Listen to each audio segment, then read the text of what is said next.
ఈశ్వరో గురురాత్మేతి మూర్తిభేద విభాగినే వ్యోమవద్వ్యాప్తదేహాయ దక్షిణామూర్తయే నమః. శృతిస్మృతిపురాణానాం ఆలయం కరుణాలయం నమామి భగవత్పాదం శంకరం లోకశంకరం. కృష్ణాయ వాసుదేవాయ దేవకీనందనాయ చ నందగోపకుమారాయ గోవిందాయ నమో నమః. హరి ఓం. కాలం చాలా విచిత్రమైంది. అందరం కాలంలోనే కొనసాగుతున్న కాలం అంటే ఏమిటో ఎవరికీ అర్థం కావడం లేదు.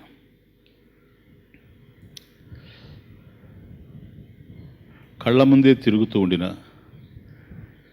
గాలి ఎట్లాగైతే కళ్ళకు గోచరించడం లేదో అట్లాగే మనసుకి కాలం కూడా అర్థం కావడం లేదు. కాలానికి నడవడం తెలిసే కానీ కూర్చోవడం తెలియదు, విశ్రాంతి అర్థం కాదు. ఈ విధంగా నిత్యం కదులుతూ ఉండేటువంటి ఈ కాలంలో అందరం జీవితాన్ని కొనసాగిస్తూ ఉన్నాం. ఈ కదిలేటువంటి కాలంలో కొత్తగా వచ్చి కలిసేటువంటి వాళ్ళు కొందరైతే, ఇప్పటికే కలిసి ప్రయాణం చేసేవాళ్ళు మరికొందరైతే, కాల ప్రవాహంలో కారిపోయేవాళ్ళు ఇంకా కొందరు, కొత్తగా వచ్చి కలిసేటువంటి వాళ్ళు అప్పుడే పుట్టినటువంటి బిడ్డలు, కలిసి ప్రయాణం చేసేటువంటి వాళ్ళు జీవిస్తున్నటువంటి వాళ్ళు, కాల ప్రవాహంలో కారిపోయేటువంటి వాళ్ళు, మృతి చెందిన వాళ్ళు, మరణించినటువంటి వాళ్ళు, గతించినటువంటి వాళ్ళు. ఎవరున్నా కాలంలో ఎవరు కలకాలం ఉండలేరు. కాలహ క్రీడతి గచ్చత్యాయు అన్నారు ఆచార్యులు. కాలం ఆట్లాడుకుంటూ ఉంది మన జీవితాలతో, ఆయుష్ మాత్రం కరిగిపోతూ ఉంది అని. కాబట్టి మనం అందరం కూడాను కాలాధీనంలో ఉన్నాం. అంటే ఒక్క మాటలో చెప్పాలంటే కాలం యొక్క దయాదాక్షాణ్యాల మీద ఆధారపడి బ్రతుకుతూ ఉన్నాం. ఇలా జీవితాన్ని కొనసాగించేటువంటి మనం ఎవరు ఏ విధంగా ఉన్నామో ఈ ప్రపంచంలో మరొకరికి అర్థం కాదు. ఎవరికి ఏముందో ఇంకొకరికి తెలిసి రాదు. కానీ ఒక్క విషయాన్ని మాత్రం మనం చాలా ఖచ్చితంగా చెప్పొచ్చు. ఈ ప్రపంచంలో ఎవరు ఎలా ఉన్నారో మనం ఊహించలేకపోయినా, ఎవరికి ఏముందో ఇదమిద్ధంగా మనం చెప్పలేకపోయినా, ఒక విషయాన్ని చాలా ఖచ్చితంగా చెప్పచ్చు. అదేమిటంటే, ఎవరు ఎలాగైనా ఉండొచ్చేమో కానీ ఎవరి మనసులో కూడాను శాంతి లేదు అనేది చెప్పచ్చు. అందరి మనసుల్లో అశాంతి గూడు కట్టుకొనుంది అని చెప్పచ్చు. ఇది ఏ ఒక్కరికో సంబంధించింది కాదు, అందరికీ సంబంధించినటువంటి విషయం. ఈ అశాంతి మనసులో ఉండేటువంటి చింత దీన్నే ఇంగ్లీష్లో వర్రీ అంటాం మనం. కాబట్టి వర్రీ లేకుండా ఎవరూ లేరు, చింత లేకుండా ఎవరూ లేరు ఈ ప్రపంచంలో. నేను అందంగా లేను, ఇది చింత. కాబట్టి ఒక వ్యక్తి నేను అందంగా లేను అనే దానికి మదన పడతా ఉంటాడు. చాలా అందంగా సుందరంగా పుట్టుంటే బాగుండేది, కానీ నేను అందంగా లేను అనేది ఆ వ్యక్తిలో ఉండేటువంటి చింత. దీనికి పరిష్కారం ఏమిటి? దీన్ని ఏ విధంగా మనం పరిష్కరించుకోవాలి ఏమో, కానీ పరిష్కరించుకోవాలి అనే భావన మనిషిలో ఉంటుంది కనుక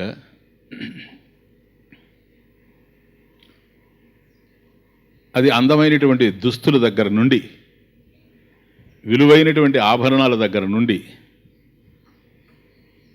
క్రీములు ఫేస్ పౌడర్ల దగ్గర నుండి అన్ని వైపులా ప్రయత్నాలు జరుగుతాయి అలా అందంగా ఉండాలని. ప్రయత్నాలు అయితే జరుగుతాయి, మాత్రం చింతపోదు. ఎందుకో తెలుసా? తాను అందంగా లేడు అనే వాస్తవం తనకే తెలుసు కనుక ఎన్ని చేసినా అవి పోవు. కాబట్టి కొందరికి నేను అందంగా లేను అనేది చింత అయితే, కొందరికి నాకు ధనం లేదు, సంపద లేదు, అది చింత. కొందరికి సంపద ఉంది కానీ సంతానం లేదు, ఇదొక చింత. కొందరికి పదవి లేదు, అదొక చింత. పదవి ఉంది కానీ ఊహించిన రీతిలో లేదు, ఇదొక చింత. తమాషా చూడు, చింతలు ఇన్ని రకాలుగా ఉంటాయి. కాబట్టి ధనం నాకు లేదు, అందువల్ల నాకు చింత అని అన్నప్పుడు అర్థం చేసుకోగలం. కానీ దీన్నే మళ్ళీ తిరిగి ప్రశ్నిస్తే, ఈయనకు ధనం లేదు కనుక ఈయనకు చింతలో ఉన్నాడు, కాబట్టి ధనం ఉండేటువంటి వాడు చింత లేకుండా ఉండాలి, నిశ్చింతగా ఉండాలి. ధనం లేకపోవడమే చింతకు కారణమైతే, ధనం ఉండేటువంటి వాడు ధనికుడు ప్రశాంతంగా, ఆనందంగా, తృప్తిగా, నిశ్చింతగా ఉండాలి. కానీ మనం చూసేటువంటి వాస్తవాలు దీనికి భిన్నంగా తెలుస్తూ ఉన్నాయి. అవునా కాదు? నహి లోకే కస్యచిత్ విత్తలాభ, నహి లోకే విత్తలాభ కస్యచిత్ తృప్తికరో ద్రష్ట. ఆచార్యుల వారి భాష్యంలో, లోకే అస్మిన్ లోకే, ఈ ప్రపంచంలో, కస్యచిత్ ఏ ఒక్కడు కూడాను విత్తలాభ డబ్బును సంపాదించడం వల్ల, ధనం కలిగి ఉండడం వల్ల, తృప్తికరో ద్రష్ట తృప్తికర ద్రష్ట నహి. కాబట్టి తృప్తిగా ఉన్నాడు, ధనం కలిగి ఉన్నాడు కనుక ఈ వ్యక్తి తృప్తిగా ఉన్నాడు అని చెప్పడానికి అవకాశం లేకుండా మనకు కళ్ళ ముందే కొన్ని సత్యాలు కనపడుతూ ఉన్నాయి. కాబట్టి ధనికులు ఉండాలి ఈ ప్రపంచంలో, కానీ వాళ్ళు తృప్తిగా ఉన్నట్టుగా మనకు తెలియడం లేదు. ఎందుకనంటే తృప్తి లేకుండా ఉన్న వాళ్ళనే చూస్తున్నాం. డబ్బు అయితే ఉంది కానీ వాళ్ళ దగ్గర తృప్తి లేదని చూస్తున్నాం. కాబట్టి ధనం లేకపోవడమే చింతక కారణము అనేటువంటిది సరైంది కాదేమో. ఎందుకని? ధనం కలిగిన వాళ్ళు కూడాను నిశ్చింతగా ఉండలేకపోతూ ఉన్నారు కనుక. కాబట్టి ఎవరు ఎక్కడున్నారు, ఎలా ఉన్నారు, ఎవరు ఏ విధంగా బ్రతుకుతున్నారు ఈ ప్రపంచంలో అనేది ప్రక్కన పెడితే, ఎవరు ఎక్కడున్నా, ఏ ప్రదేశంలో ఉన్నా, ఏ ఊరిలో ఉన్నా, అందరము చింతలపాళెం వాస్తవ్యులము, ఇది సత్యం. ఎందుకని? ఎప్పుడు చింతల్లోనే ఉన్నాం కనుక, దీని నుంచి బయటపడలేకపోతున్నాం కనుక అందరం చింతల్లోనే ఉన్నాం, చింతల్లోనే మగ్గుతూ ఉన్నాం. అయితే మనిషికి చింతకు సంబంధించినటువంటి కారణాలు భిన్నంగా ఉండొచ్చేమో కానీ ఆ కారణాల వల్ల ఏర్పడినటువంటి ఫలితం ఏదైతే ఉందో చింత, అది ఎప్పుడూ ఒకే విధంగా ఉంది కనుక అందరం చింతతోనే ఉన్నాం. దీన్ని యాక్సెప్ట్ చేస్తున్నాం. ఫస్ట్ నెంబర్ 1, ఇలా చింతిస్తూ బ్రతకడం ఎవరికి ఇష్టం లేదు. ఈ చింతల నుండి విడిపడాలి అని ప్రతి మనిషి కూడా ఆలోచిస్తూ ఉండాడు. నేను నిశ్చింతగా ఉండాలి, నాకు చింత ఉండడానికి అవకాశం లేదు అని అనుకుంటూ ఉండాడు. కానీ అందరూ చింతల్లోనే ఉన్నారు. చెప్పండి, ఎవరికో ఫలానా వ్యక్తికి చింత లేదు అని మనం ఇదమిద్ధంగా పాయింట్అవుట్ చేసి చెప్పలేం.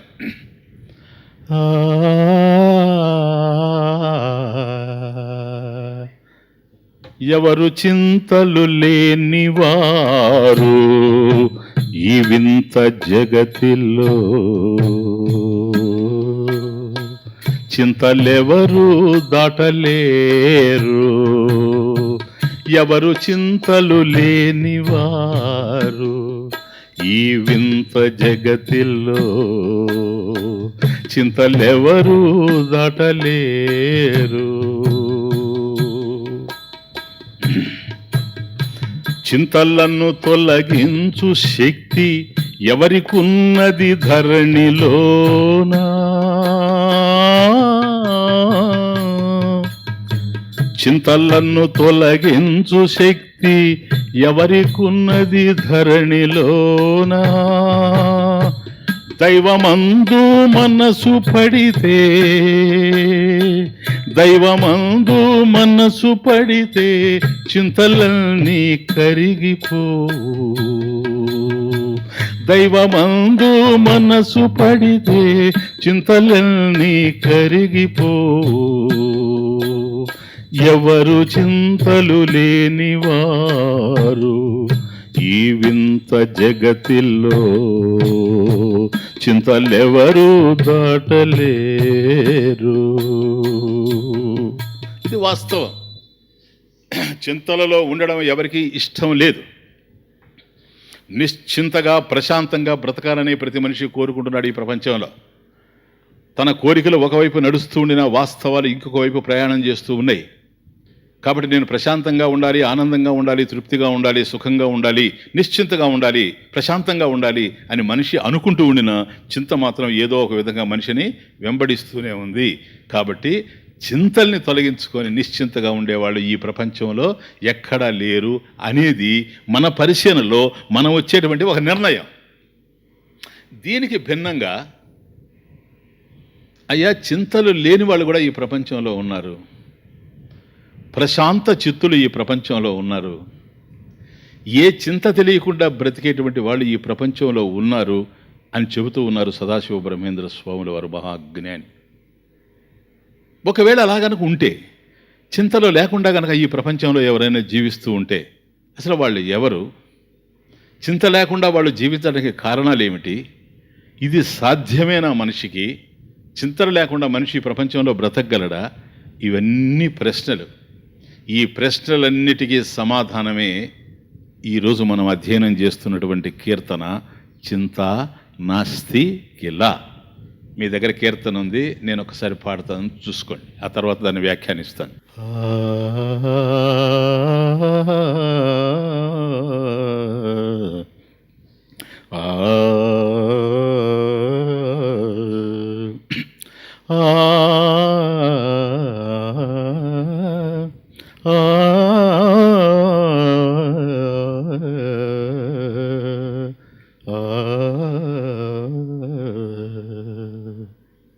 చింతా నాస్తి కిలా,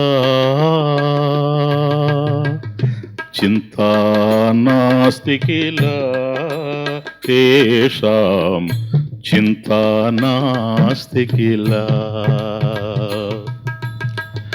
చింతా నాస్తి కిలా తేషాం చింతా నాస్తి కిలా, చింతా నాస్తి కిలా, చింతా నాస్తి కిలా తేషాం చింతా నాస్తి కిలా, చింతా నాస్తి కిలా తేషాం చింతా నాస్తి కిలా. శమదమ కరుణ సంపూర్ణనా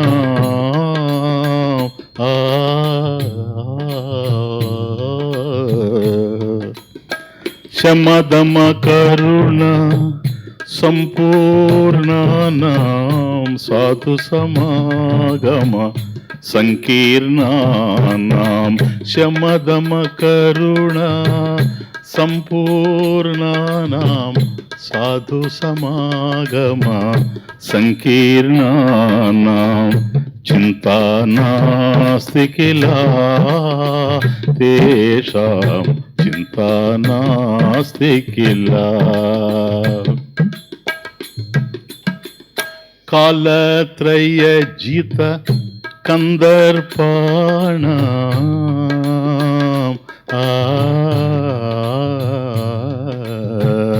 కాలత్రయజిత కందర్పాణం ఖండిత సర్వేంద్రియదర్పాణం కాలత్రయజిత కందర్పాణం ఖండిత సర్వేంద్రియదర్పాణం చింతా నాస్తి కిలా తేషాం చింతా నాస్తి కిలా చింతా నాస్తి కిలా తేషాం చింతా నాస్తి కిలా. పరమహంస గురు పదచిత్తానాం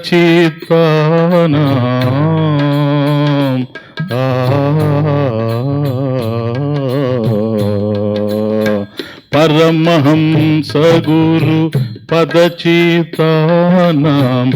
బ్రహ్మానందామృతమతానాం పరమహంస గురు పదచిత్తానాం బ్రహ్మానందామృతమతానాం పరమహంస గురు పదచిత్తానాం బ్రహ్మానందామృతమతానాం బ్రహ్మానంద అమృతమతానాం చింతా నాస్తి కిలా తేషాం చింతా నాస్తి కిలా చింతా నాస్తి కిలా తేషాం చింతా నాస్తి కిలా. పల్లవి చింతా నాస్తి. చింత ఏదైతే ఇప్పుడు మనం ఇంతసేపు మాట్లాడుకున్నామో చింత ఇది లేదు. కిలా కదా, చింత నాస్తి కిలా, చింత లేదు కదా అంటున్నాడు. ఎవరికి అని? ఇప్పుడు మనం అందరం చింతల్లో ఉండి బాధపడుతూ ఉంటే చింత లేదు కదా అంటే ఎట్లా? కాబట్టి చింత లేదు అన్నప్పుడు ఎవరికి చింత లేదు? తేషాం తేషాం వారికి చింత లేదు. వాళ్ళు ఎవరో చరణాల్లో వస్తారు. కాబట్టి చింత అనేటువంటిది ఉంది అని మనం బాధపడుతూ ఉన్నాం. చింత నుండి ఏ విధంగా మనం బయటపడాలి అని ఆలోచిస్తూ ఉన్నాం. చింత లేనటువంటి జీవితాన్ని అందరం ఆశిస్తున్నాం, కోరుకుంటున్నాం. కానీ చింతలు మాత్రం మనకు తప్పడం లేదు. కానీ చింత లేకుండా నిశ్చింతగా జీవించేటువంటి ప్రశాంత చిత్తులు ఉన్నారని సదాశివ బ్రహ్మేంద్ర స్వాములు వారు చెబుతున్నారు. వాళ్ళు ఎవరు అన్నప్పుడు తేషాం, అటువంటి వాళ్ళకి చింత లేదు. కాబట్టి అసలు చింత అనేది ఎక్కడుంటుంది, ఎందుకు ఉంటుంది, ఎలా ఉంటుంది, ఎవరికి ఉంటుంది అనేది ఒకసారి ఆలోచన చేయాలి. చింత మనసులోనే కదా స్వామీజీ ఉండేది. నిజమే. తీరని కోరికలు ఏ మనసులో అయితే ఉంటాయో ఆ మనసులో చింత ఉంటుంది. బాగా గుర్తుపెట్టుకోండి.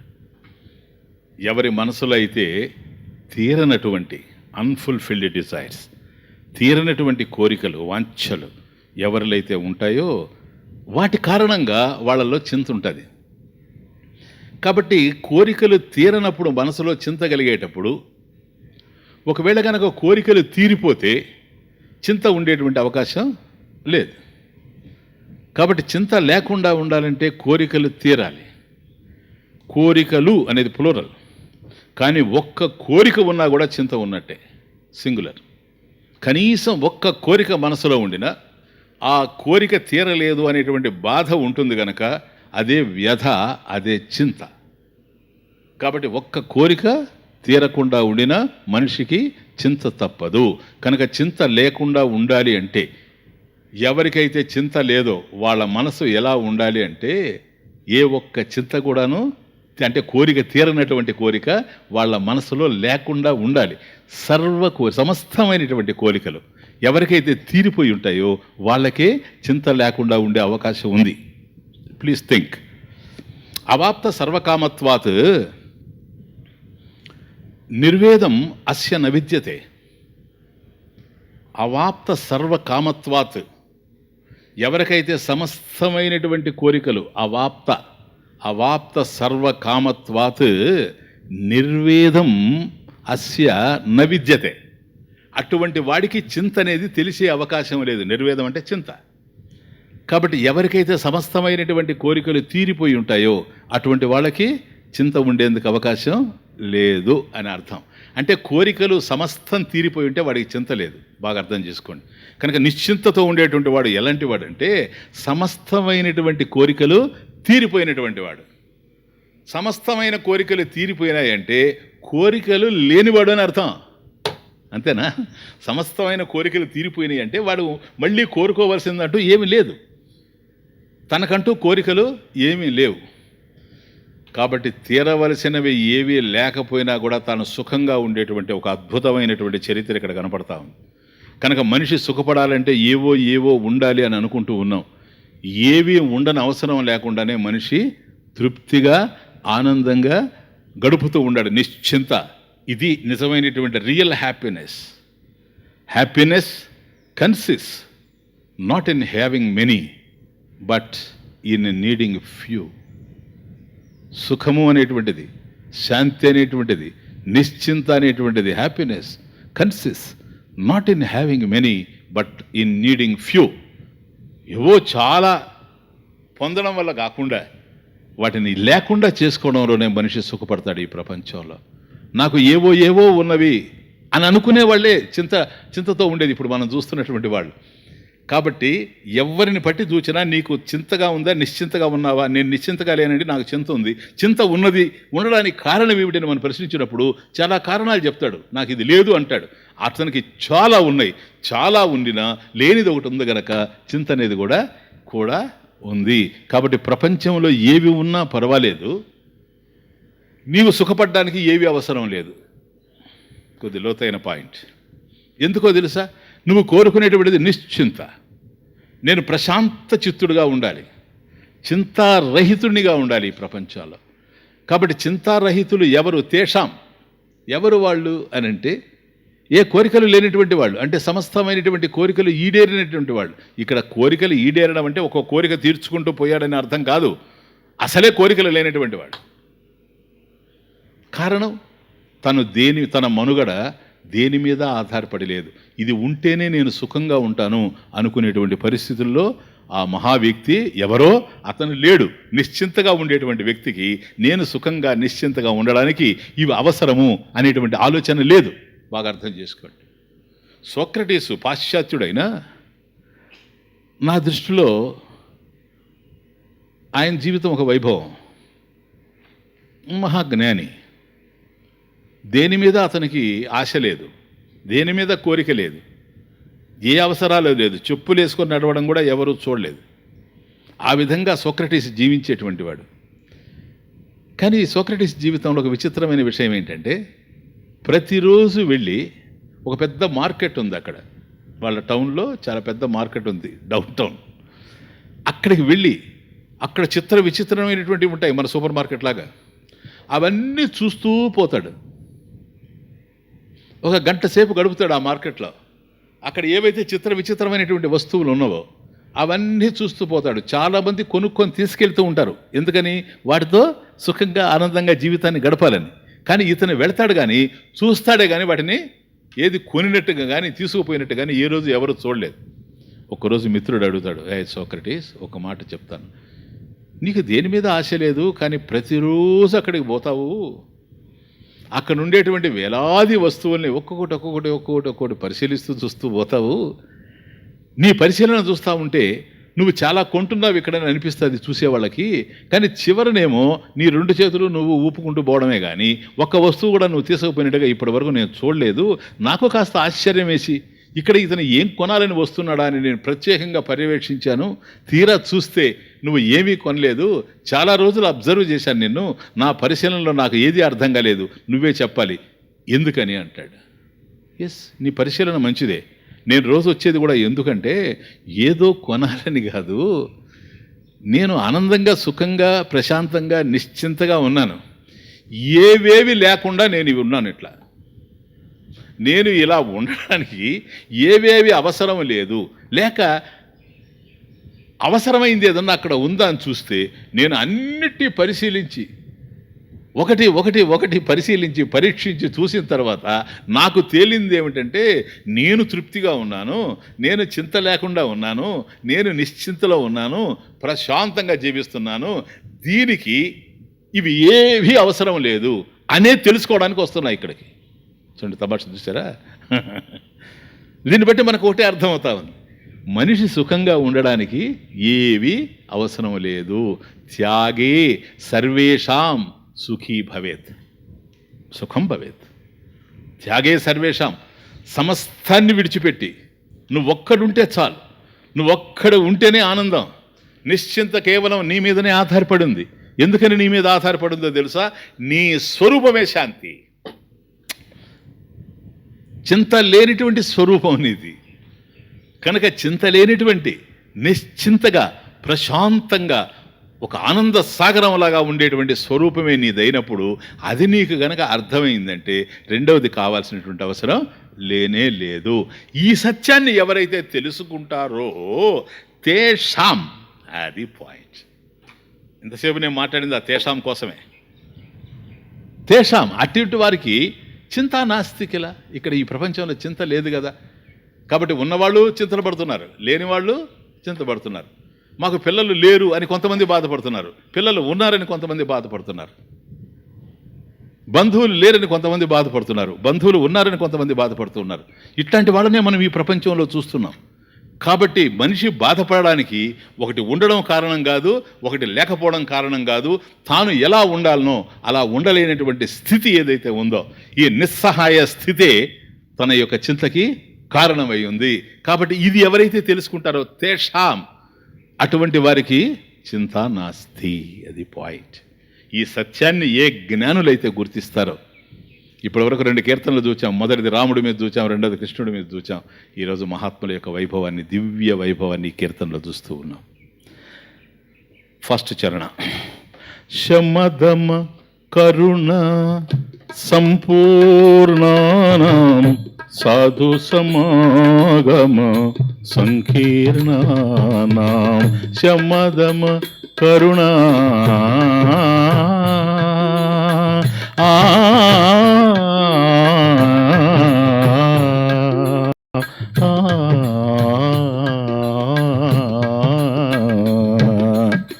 శమదమ కరుణ సంపూర్ణానాం సాధు సమాగమ సంకీర్ణానాం. సాధు సమాగమ సంకీర్ణానాం చింతా నాస్తి కిలా తేషాం. చింతా నాస్తి కిలా, చింతా నాస్తి కిలా తేషాం. చింతా నాస్తి కిలా. ఇది మొదటి చరణం.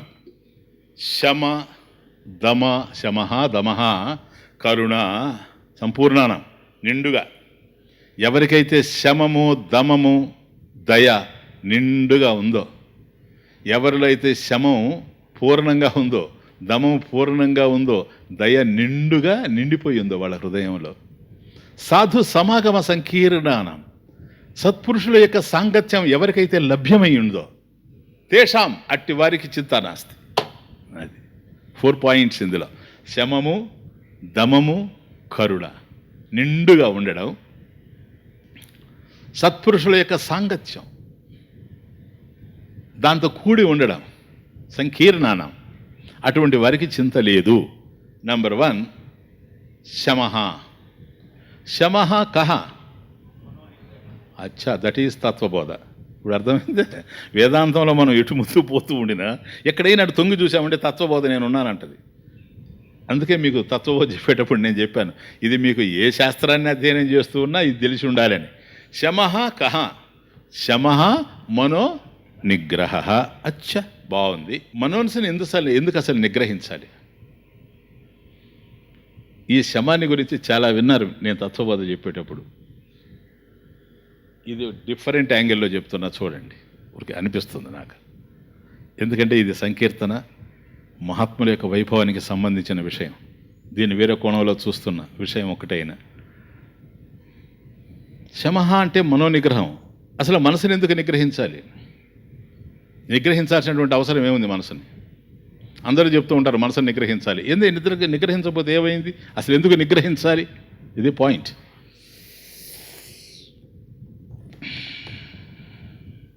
ఓ పశువుని తీసుకొచ్చి ఒక ఆవు మరొకటో ఒక గేదె, దాన్ని తీసుకొచ్చి స్తంభానికి కట్టేస్తాం. అది నిగ్రహింపబడిందని అర్థం. ఎందుకంటే ఇప్పుడు వెళ్ళలేదు. దాన్ని ఆ విధంగా ఎందుకు తీసుకొచ్చి కట్టేయాల్సి వచ్చింది, ఎందుకు దాన్ని నిగ్రహించాల్సి వచ్చింది అంటే దొంగ పశువు కనుక, పరుల పొలాల్లో పడిపోతుంది కనుక దాన్ని తీసుకొని వచ్చి యజమాని, చెడ్డ పేరు రాకూడదు కాబట్టి దాన్ని తీసుకొని వచ్చి బంధిస్తాడు. కాబట్టి పరుల పొలాల్లో పడేటువంటి పశువుని, దొంగగూడుని తీసుకొచ్చి కట్టేసినట్టుగా, నిగ్రహించినట్టుగా మనసును నిగ్రహించాల్సినటువంటి అవసరం ఉంది. అలాంటిదే మనసు. థింక్. కంప్యూటర్ కనిపెట్టింది అదే,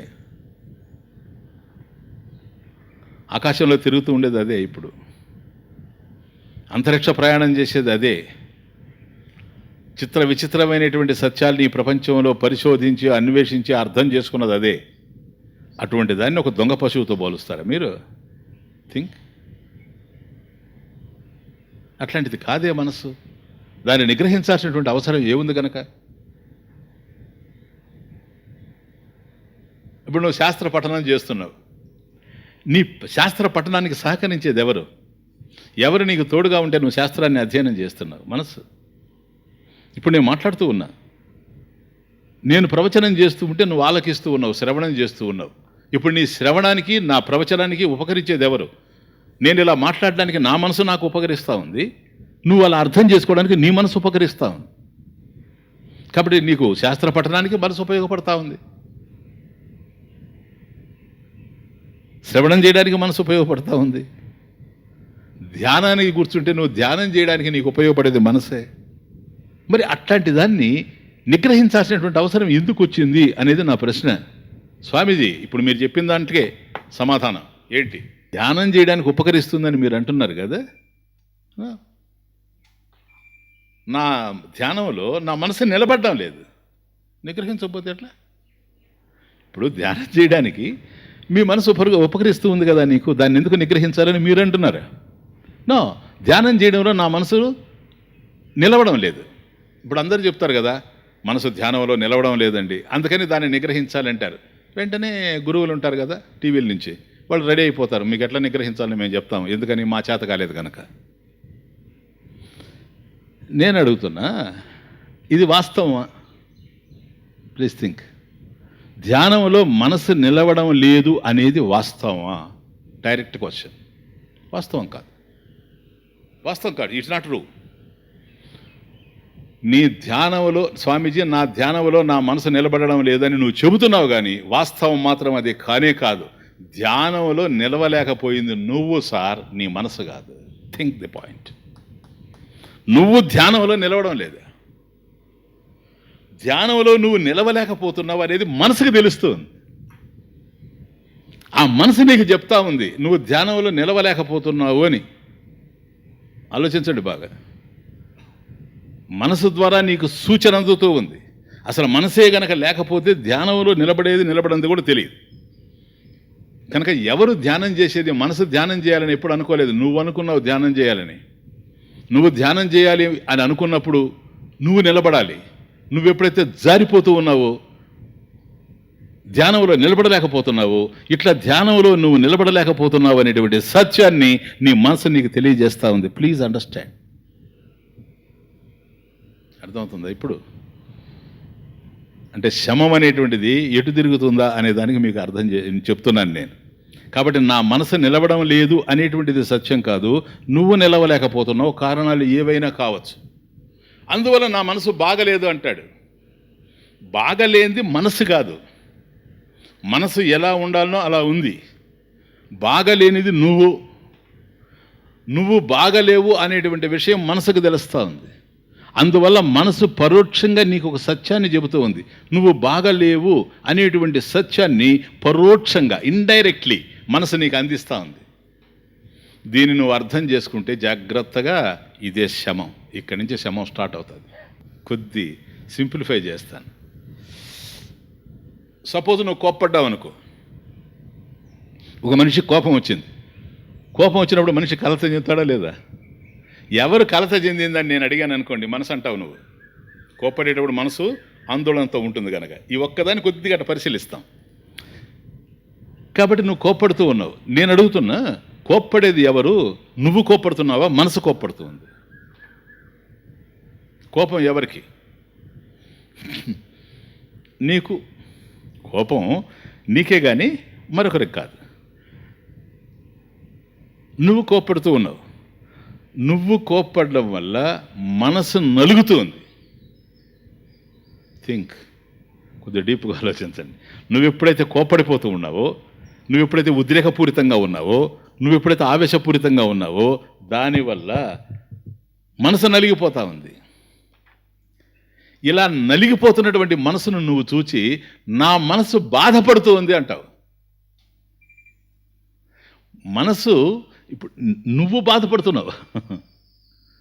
నువ్వు బాధపడడం వల్ల మనసు నలుగుతూ ఉంది కాదు, మనసు బాధపడతా ఉంది. అదే నీకు తెలియజేస్తూ ఉంది. నువ్వు బాధపడుతున్నావు అనేటువంటి సత్యాన్ని మనసు నీకు తెలియజేస్తూ ఉంది. Please understand. ఇది బాగా అర్థమైంది అనుకోండి, ఇది శమం.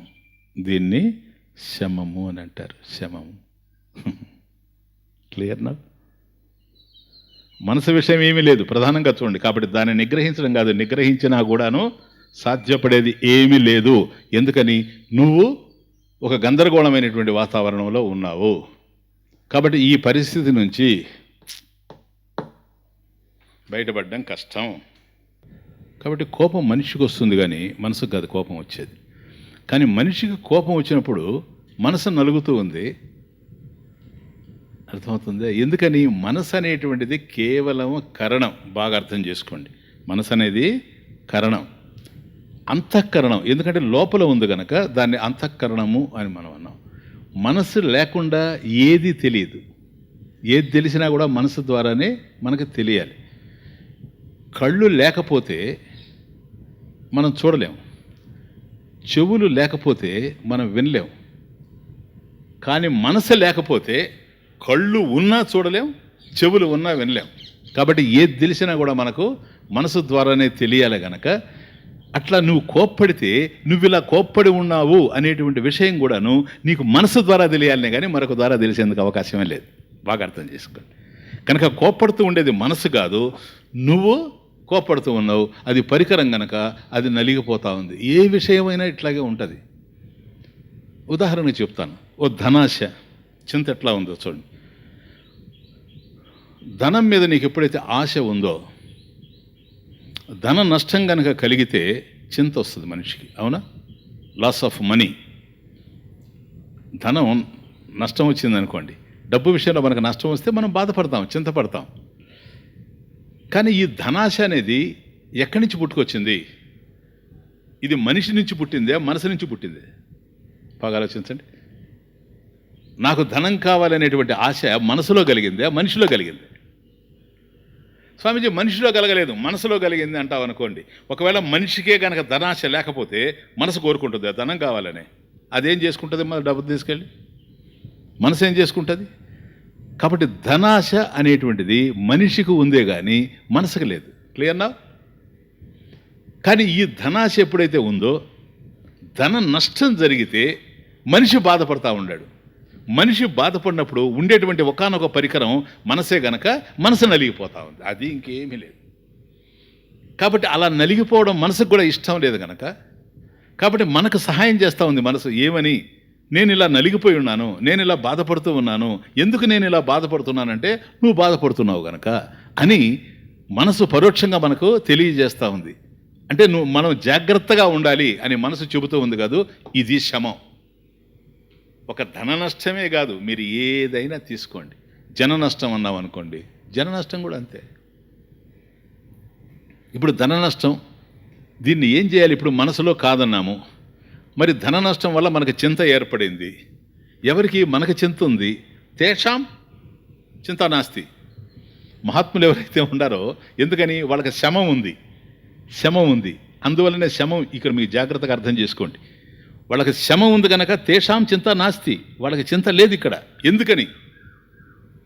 ధన నష్టం జరిగింది, కాదనడం లేదు. మరి ధన నష్టం ఎవరికి? ఎవరికైతే ధనాశ ఉండిందో వాళ్ళకే ధన నష్టం వల్ల చింత వస్తూ ఉంది. ధనాశ కనుక లేకపోతే చింత వచ్చేటువంటి అవకాశం లేనే లేదు. కాబట్టి ఎవరైతే ధనం సుఖహేతువు అని భావించారో అటువంటి వారికి ధన నష్టం వల్ల చింత అనేటువంటిది ఏర్పడతా ఉంది. ఇప్పుడు చింత పోవాలంటే ఎవరికైతే చింత ఉందో అక్కడ చింత పోవాలనే కానీ లేని చోట పోయేందుకు అవకాశం లేదు. కాబట్టి మనిషికి చింత ఉంది. మనిషి చింతలో ఉండడం వల్ల మనసు చింతలో నలుగుతూ ఉంది. కాబట్టి మనసును కాదు ఇక్కడ నిగ్రహించాల్సింది, మనిషిని కనుక నిగ్రహిస్తే ఆటోమేటిక్గా మనసు నిగ్రహింపబడతాడు. మనిషి ఎట్లా నిగ్రహింపబడతాడు? అవగాహన తప్ప ఇంకొకటి ఏమీ లేదు. ఇప్పుడు చూడండి, ధనాశ కొద్దిగా ఆలోచించాలి. ధనం అవసరాలు తీరడానికి, అంతేగాని ధనమే ఒక అవసరం కాదు. ఫస్ట్ పాయింట్ మీకు తెలుసు. ఇకపోతే ధనం అనేటువంటిది మనం ధనంతో పుట్టామా? చూడండి, ఇది విచార మార్గం, ఎంక్వైరీ. ఇట్లా మనం ఏమైనా ధనంతో పుట్టామా? వచ్చేటప్పుడు ధనం తీసుకొని ఈ ప్రపంచానికి వచ్చామా? ఎవరికిది? ఎవరైతే ధన నష్టం వల్ల చింతపడుతూ ఉండారో, నాకు ధనం వల్ల ధనం పోయింది, డబ్బు పోయింది అని ఎవడైతే బాధపడుతూ ఉండాడో వాడి విషయం మాట్లాడుతున్నాను. ఎందుకని? అది పోయినంత మాత్రం నువ్వెందుకు దుఃఖపడాలి? అది నాకు సుఖహేతువు గనక అది పోయింది కాబట్టి నేను సుఖపడలేను, అందుకని దుఃఖపడుతున్నాను. ఓకే, కాబట్టి అతనికి అది దుఃఖ కారణం. నేనంటున్నా, అయ్యా నువ్వు పుట్టేటప్పుడే వచ్చేటప్పుడు ధనం తీసుకొని వచ్చావా? లేదు, మనం అందరం ఒంటరిగా పుట్టామే కానీ ధనం తీసుకొని ఎవరు ఈ ప్రపంచంలోకి రాలేదు. మనం వచ్చి ఇక్కడ పెరుగుతూ ఉంటే ధనం వచ్చి మనల్ని చేరింది. బాగా అర్థం చేసుకోండి. మధ్యలో ధనం వచ్చి మనల్ని కలిసింది, వచ్చింది కదా మధ్యలో. ఇక్కడ ఏముంది ధర్మం ఈ ప్రపంచంలో? ఇవి కూడా అర్థం చేసుకోకపోతే సుఖపడలేం. ఏది వచ్చినా సరే పోయేందుకే వస్తుంది. ధనం వచ్చింది కదా, ధనం పోతుంది. ఈ అవగాహన మనిషికి వచ్చింది అనుకోండి. కాబట్టి అది రావాలి అని నేను అనుకోలేదు, వచ్చింది. అది పోవాలి అని నేను అనుకోవడం లేదు, అది పోయింది. కాబట్టి వచ్చింది ఏదైనా పోతుంది. ఇది సత్యం. దీన్ని నేను అర్థం చేసుకోవాలి అని గనక మనిషి గనక అనుకుంటే ధన నష్టం వల్ల మనిషికి అశాంతి ఉండదు. మనిషికి ఎప్పుడైతే అశాంతి లేదో, ధన నష్టం వల్ల నీకే అశాంతి లేనప్పుడు మనసు ఎందుకు అశాంతిని కొని తెచ్చుకుంటుంది? దానికి ఏం అవసరం అసలు? ధనం నీకు అవసరం కానీ మనసుకు అవసరం కాదు. క్లియర్నా? అంతే జన నష్టం కూడా. మనకు కావలసిన వాళ్ళు పోయారు, దుఃఖపడుతూ ఉన్నాం. చింత, చూచారా? చింత మనకుంది, వాళ్ళకి లేదు. తేషాం, ఎందుకని? వాళ్ళకి శమం ఉంది, అందుకని చింత లేదు. ఎట్లా స్వామీజీ జన నష్టం? మనుషులు చనిపోతున్నారు. ఎస్, మనిషి చనిపోతూ ఉన్నాడు. ఈరోజు ఉండేటువంటి మనిషి లేడు. కానీ ఈరోజు ఉండేటువంటి మనుషులు ఎవరో, జనం ఎవరో, నా వాళ్ళని నువ్వెవరైతే అనుకుంటూ ఉన్నావో, ఈరోజు ఉన్న వాళ్ళందరూ రేపు లేకుండా పోయేందుకే ఈరోజు ఉన్నారు సార్. Any doubt? ఈరోజు ఉన్నటువంటి వాళ్ళు రేపు లేకుండా పోయేటువంటి వాళ్ళ ఈ ప్రపంచంలో. కనుక ఎవరైతే రేపు లేకుండా పోతారో వాళ్ళే ఈ ప్రపంచంలో ఈరోజు ఉన్నారు. రేపు లేకుండా పోతారు. ఇది వాస్తవం. ఒకవేళ నువ్వు చింతపడితే కూడా వచ్చేందుకు అవకాశం లేదు. కాబట్టి ఇది అర్థం చేసుకోవాల్సినటువంటి విషయం. పోనీ మన దేహాన్ని ఏమన్నా మనం నిలుపుకునే అవకాశం ఉంది? ఇతరుల విషయానికి బాధపడడానికి. అయ్యా నాకు కావాల్సినటువంటి వాళ్ళు మరణించారు కనుక జన నష్టం వల్ల, ధన నష్టం వల్ల నేను చింతన పెంచుకున్నాను, జన నష్టం వల్ల నేను చింతన పెంచుకుంటున్నానంటే మన దేహాన్నే మనం కాపాడుకునేటువంటి అవకాశం ఏమన్నా ఉంది? పువ్వులు విరబూస్తాయి, విరబూసినటువంటి పువ్వులు వాడిపోతాయి, దేహాలు పుడతాయి, పుట్టినటువంటి దేహాలు నశించిపోతాయి. అనివార్య జీవన సత్యం. ఈ సత్యం తెలిసినటువంటి వాడు దేనికి చింతపడతాడు? కాబట్టి ఈ అవగాహన కలగాల. ఇది ఆచార్యులు వారు చెప్పింది. మాకురు ధన జన యవ్వన. సరిపోయిందే. ధన నష్టం వల్ల నీకు బాధ లేదు, జన నష్టం వల్ల నీకు చింత లేదు. యవ్వనం దేహానికి, ఎవరి దేహానికి? నీ దేహానికే. దానివల్ల కూడా బాధ లేదు. మాకురు ధన జన యౌవన గర్వం. ఆ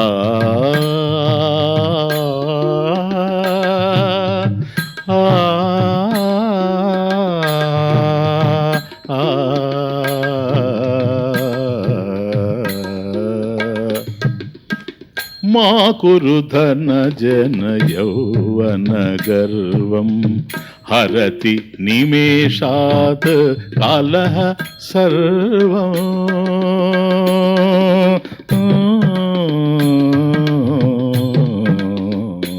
కాలః సర్వం హరతి నిమేషాత్. ఒక్క నిమిష కాలంలో, ఒక క్షణ కాలంలో కాలం సమస్తాన్ని హరించుకుపోద్ది. అదే నేను చెప్పాను.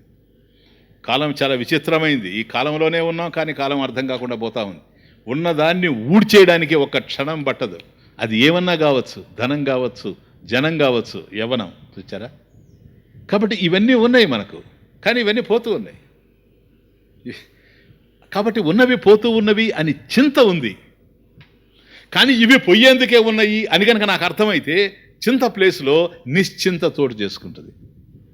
ఇది ఎవరికి వాళ్ళుగా అంతరీక్షణ జరుపుకుంటూ వాళ్ళల్లో వాళ్ళ ఆలోచనలు చేసుకుంటూ, నిజమే ఒకవేళ నేను ఎంత బాధపడితే మాత్రం, ఎంత చింతిస్తే మాత్రం ఇది ఉండేటువంటి అవకాశం ఉందా అని ఆలోచించుకోవాలి. కాబట్టి నా యొక్క ధనం, నా జనం, నా దేహం అంటే యవ్వనం అని అనుకుంటున్నాను. చూచారా? ఇది అభిమానం. నా ధనం అనుకోవడం ధనాభిమానం, నా జనం అనుకోవడం జనాభిమానం, నా యవ్వనం అనుకోవడం దేహాభిమానం. సదాశివ బ్రహ్మేంద్ర స్వాముల వారి గురువు స్వయం ప్రకాశ యతేంద్రులు.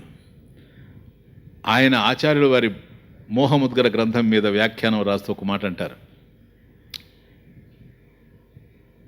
అభిమానస్య జ్ఞాన ప్రతిబంధకత్వాత్ సాకల్యేన తం పరిత్యజ అన్నాడు.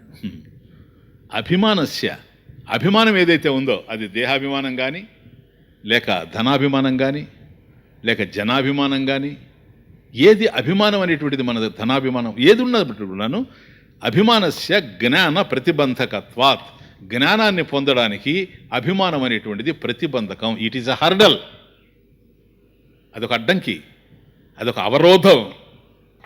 సాకల్యన తం పరిత్యజ, తం దానిని సాకల్యన సంపూర్ణంగా పరిత్యజించాలి నువ్వు. పరితః త్యజ, పరిత్యజ, సంపూర్ణంగా దాన్ని వదిలిపెట్టాలి. ఎందుకని? అభిమానం అనేటువంటిది నీకు ఎప్పుడు బాధాకరణంగానే ఉంటుంది. కాబట్టి వాస్తవం ఏమిటో తెలియకపోవడమే అజ్ఞానం. అజ్ఞానం వల్ల ఏర్పడుతూ ఉంది ఇది. సత్యం తెలియకపోవడం, అసత్యాన్ని తెలుసుకోవడమే, అది అజ్ఞానం. కాబట్టి అజ్ఞానం వల్ల నా ధనము, నా జనము, ఇవన్నీ మనం అనుకుంటూ ఉన్నాం కదా, ఇదంతా అజ్ఞానానికి సంబంధించినటువంటి విషయం. కాబట్టి ఇప్పుడు ఒక్కసారి అర్థం చేసుకుంటున్నాం, ఇదంతా అజ్ఞానానికి సంబంధించినటువంటి విషయం కనుక జ్ఞానం పొందాలి. ఏది ఉందో దాన్ని ఉన్నది ఉన్నట్లుగా అర్థం చేసుకుంటూ గనక పోతే శమం వస్తుంది. ఎందుకు వస్తుంది శమం? విషయ సుఖేషు, శమానికి ఇంకో డెఫినేషన్ ఇస్తున్నాను మీకు. శమః మనోనిగ్రహ మీకు తెలుసు. విషయ సుఖేషు అసంగతయా శమః. వెరీ బ్యూటిఫుల్ డెఫినేషన్ ఆచార్యుల వారులేండి. శమం అంటే ఏంటంటే విషయ సుఖేషు, ఈ విషయ సుఖాలు ఏవైతే ఉన్నాయో, శబ్దాది విషయాలు ఏవైతే ఉన్నాయో వాటి యందు అసంగతయా, సంగత్వం లేకుండా ఉండడం. ఇప్పుడు అర్థమైతే అది ధనమైన, జనమైన, దేహమైన దేంతో సంబంధం లేకుండా ఉండడం ఏదైతే ఉందో దట్ ఈ శమః, సెల్ఫ్ రెస్ట్రైంట్. అది సెల్ఫ్ రెస్ట్రైంట్ అంటే మనసుని కంట్రోల్ చేసుకోమని కాదు, మైండ్ కంట్రోల్ కాదు, అది నిన్ను నువ్వు కంట్రోల్ చేసుకుంటూ పోవడం. అందువల్ల అష్టావక్ర మహర్షి జనకుడితో అంటాడు, విషయాన్ విషవత తేజ. హే జనక చక్రవర్తి, ఈ విషయాలు ఏవైతే ఉన్నాయో, శబ్దాది విషయాలు ఈ ప్రపంచంలో, ఇంద్రియాలకు అందేటువంటి ఇంద్రియ విషయాలు ఏవైతే ఉన్నాయో ఇవన్నీ విషయాలు కావు, విషములు. విషయాన్ విషవత్ త్యజ. కాబట్టి ఈ విషయాలన్నీ కూడా విషాలు అని భావించి వాటిని వదిలిపెట్టేసాయి. అప్పుడు నీకు చింత ఉండదు. ఏముంటుంది? నిశ్చింత ఉంటుంది. ఎందుకో తెలుసా? నాయన బాగా అర్థం చేసుకోండి, మనోస్థాయిలోనే చింత తెలుస్తూ ఉంది. వాస్తవానికి చింత మనసుకు సంబంధించింది కాదు, మనిషికి సంబంధించింది. మనిషికి సంబంధించినటువంటి చింత మనసులో తెలుస్తూ ఉంది. ఎందుకని?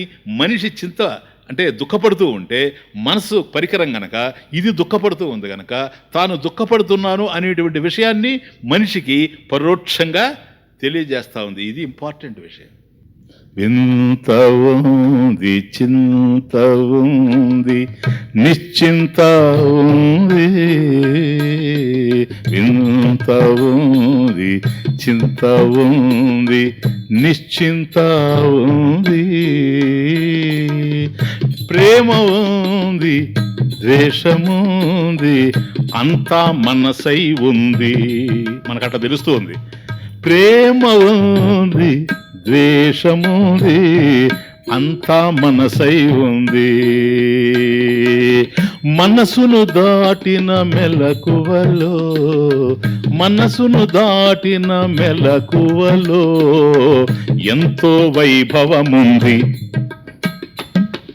మనసును దాటిన మెలకువలో ఎంతో వైభవముంది.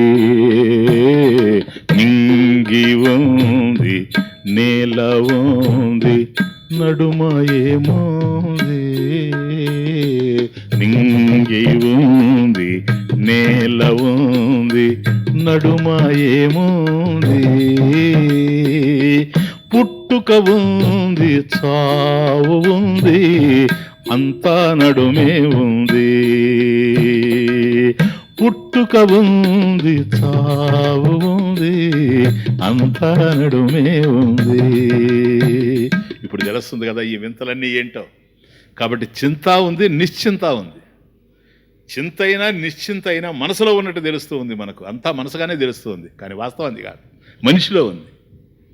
వింత ఉంది, చింత ఉంది, నిశ్చింత ఉంది. నిశ్చింత మనసుకి ఎట్లుంటుంది చెప్పండి? మనసు పరికరం. నువ్వు ఆలోచిస్తే అది ఆలోచిస్తుంది, నువ్వు ఊరుకుంటే అది ఊరుకుంటుంది. నిశ్చింత దానికి ఎట్లా వస్తుంది? అది విషయం. వింత ఉంది, చింత ఉంది, నిశ్చింత ఉంది. ప్రేమ ఉంది, ద్వేషముంది, అంతా మనసై ఉంది. ఇక్కడ కాగున్నాం, ఇక్కడి నుంచి తిరుగుతున్నాం. మనసును దాటిన మెలకువలో, మనసును దాటిన మెలకువలో ఎంతో వైభవముంది. నింగి ఉంది, నేల ఉంది, నడుమ ఏముంది. పుట్టుక ఉంది, సావు ఉంది, అంతా నడుమే ఉంది. ఆ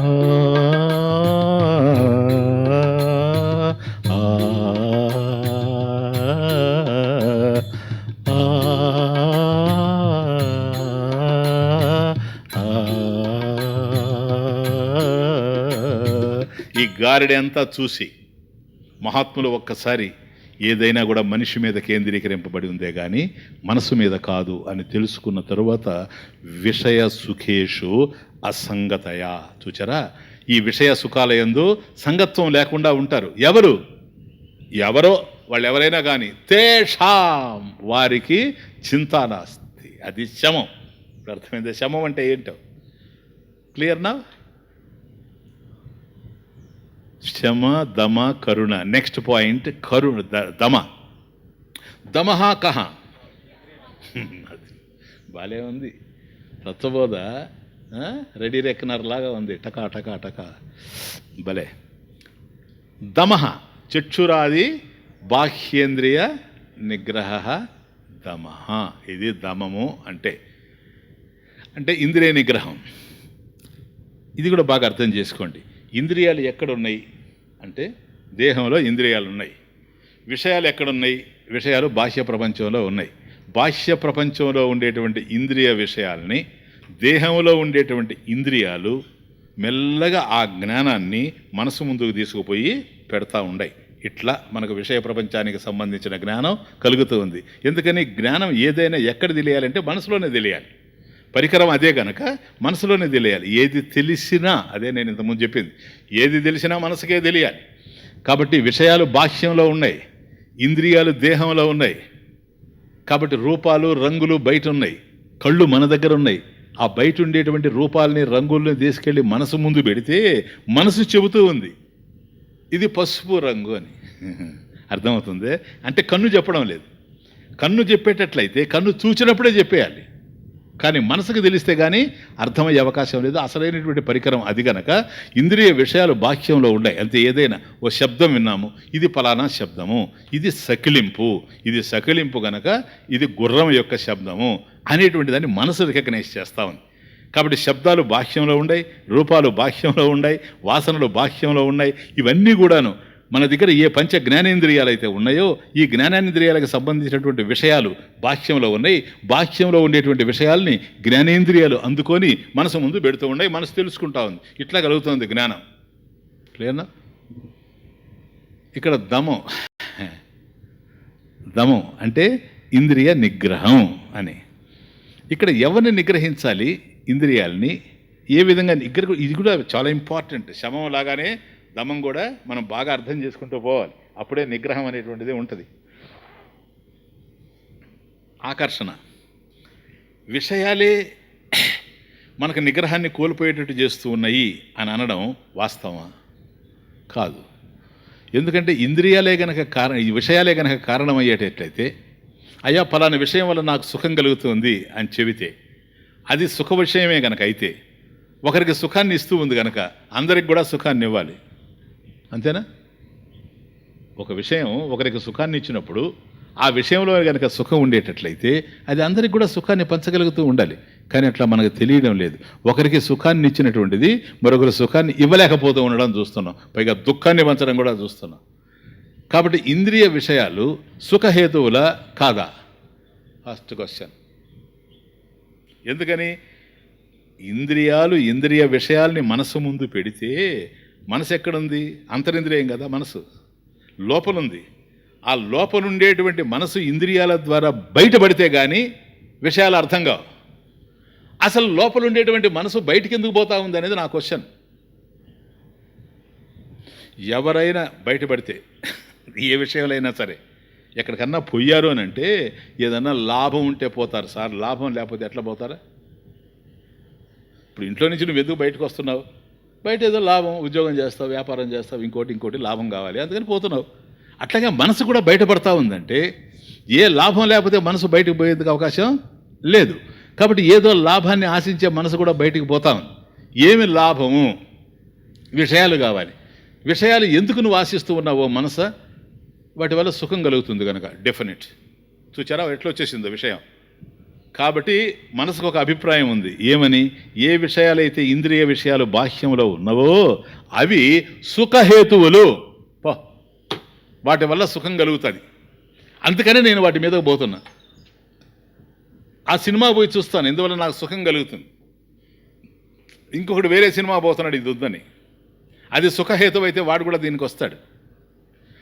నేను ఆ క్యాసెట్ వింటాను అంటాడు, పాప్ మ్యూజిక్ నాకు ఇష్టం, ఆ పాప్ మ్యూజిక్ అని వింటాడు. ఇంకొకడు వినడు. ఎందుకని? వాడికి ఇష్టం లేదు. వాడికి ఎందుకు ఇష్టం లేదు? అది వాడికి సుఖాన్ని పంచలేకపోతా ఉంది, వీడికి పంచుతూ ఉంది. కాబట్టి దాంట్లోనే కనుక విషయంలోనే కనుక సుఖం ఉండేటట్లయితే ఇతనికి ఆనందాన్ని ఇచ్చినటువంటిది వాడికి కూడా ఆనందాన్ని ఇవ్వాలి. ఒకరికి ఇచ్చింది మరొకరికి ఇవ్వలేకపోతా ఉంది. బాగా అర్థం చేసుకోండి. ఏదైనా అంతే. అందువల్ల 4 రకాలైనటువంటి కూరలు ఇంట్లో చేసేది, ఎందుకంటే ఒకరికి నచ్చింది ఇంకోటికి నచ్చదు కనుక. అర్థమవుతుంది?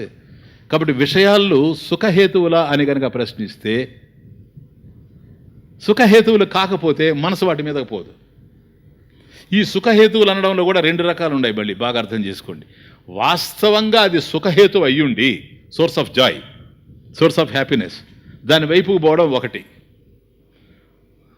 సుఖహేతువు కాని దాన్ని సుఖహేతువు అని భ్రమించి దాని వైపు పోవడం రెండవది. క్లియర్నా? మొదటిదే గనక వాస్తవం అయితే ఒకరికి సుఖహేతువు అయింది, అందరికీ సుఖహేతువు కావాలి. అది లాజిక్. కానీ అట్లా లేదు. ఒకరికి నచ్చింది, ఒకరు మెచ్చింది, ఇంకొకరు నచ్చడం లేదు, మెచ్చడం లేదు. కాబట్టి దీన్ని బట్టి ఏమర్థమవుతుంది? ఒక్కొక్క మనసుకు ఒక్కొక్కటి నచ్చుతూ ఉందంటే విషయంలో సుఖము లేదు, విషయంలో దుఃఖము లేదు, చూసేవాళ్ళలో ఉంది గనక ఇక్కడ మనసే ప్రధానంగా చూస్తూ ఉంది. విషయాలు సుఖహేతువులు కావు. విషయాలు గనక సుఖహేతువులు అయ్యి ఉండేటట్లయితే సీతమ్మని భ్రమింపజేసినటువంటి బంగారు జింక రామలక్ష్మణుని కూడా భ్రమింపజేసి ఉండాలి. కాబట్టి బంగారు జింక ఉందంటే ఉంది, లేదంటే లేదు. ఎవరికి ఉంది, ఎవరికి లేదు. సీతమ్మకు ఉంది గనకనే కోరింది. లేనిదాన్ని ఎవరు కోరరు ఈ ప్రపంచంలో. కానీ రాముడికి లక్ష్మణుడికి లేదు బంగారు జింక. బంగారు జింక అనేది ఉండడానికి అవకాశం లేదు.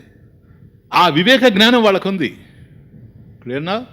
అందువల్ల బంగారు జింక అనేటువంటిది లేదు, ఉండేందుకు అవకాశమే లేదు గనక రాముడు లక్ష్మణుడు కోరలేదు, సీతమ్మ కోరింది. బంగారు జింక అనేది ఉంది అని కోరింది. మనం కూడా విషయాల మీద పోతున్నాం. ఎందుకని? సుఖహేతువులు. వీటి వల్ల నేను సుఖపడతాను అనుకుంటున్నాం. ఆమె కూడా అనుకున్నది అది బంగారు జింక నాకు కావాలి. మనం సుఖహేతువులు నాకు కావాలి. See the point. ఇప్పుడు సీతమ్మ దుఃఖపడతా ఉంది అశోకవనంలో, మనము దుఃఖపడుతున్నాము సంసారంలో. సీతమ్మ దుఃఖానికి బంగారు జింక కారణమా, లేక బంగారు జింక సుఖహేతువు అని భావించినటువంటి సీతమ్మ తల్లి బుద్ధి కారణం? ఏమో, సీతమ్మ యొక్క బుద్ధే కారణమని నేను అనుకుంటూ ఉన్నా, బంగారు జింక కాదు. బంగారు జింకే కనుక కారణమైతే రామలక్ష్మణుని కూడా భ్రమింపజేసి ఉండాలి. వాళ్ళని భ్రమింపజేయకుండా ఈవిడ్నే భ్రమింపజేసిందంటే కారణం చూడండి, తెలుస్తూ ఉంది. ఈ విధంగా మనసు ఇంద్రియాల్ని అనుసరించిపోయేటువంటప్పుడు ఎవరి యొక్క బుద్ధి అయితే విచక్షణ లేకుండా ఇంద్రియ విషయాల వెంట పడుతుందో వాళ్ళ బుద్ధి ఇట్లా అన్యాయం అయిపోద్ది. ఇంద్రియాణాం హి చరతాం యన్మనో విధీయతే యన్మనోను విధీయతే తదస్య హరతి ప్రజ్ఞాం వాయుర్నావం ఇవ అంభస్వీ. అర్జున, ఇంద్రియాణం హి చరతాం, చరతాం చరిస్తూ ఉండేటువంటి ఇంద్రియాణం ఇంద్రియాల్ని, ఇంద్రియాణం హి చరతాం యన్మనోను విధీయతే. యన్మనః, యత్ మనః, యత్ ఎవరి యొక్క మనః మనస్సు అయితే అనువిధీయతే అనుసరించిపోతా ఉందా. యన్మనోను విధీయతే, యత్ మనః అనువిధీయతే, ఏ మనసు అయితే అనుసరించిపోతా ఉందో. కాబట్టి ఇంద్రియాలు చరిస్తూ ఉన్నాయి. విషయ ప్రపంచంలో ఉండేటువంటి ఇంద్రియ విషయాలను ఇంద్రియాలు తెలుసుకుంటూ ఉన్నాయి.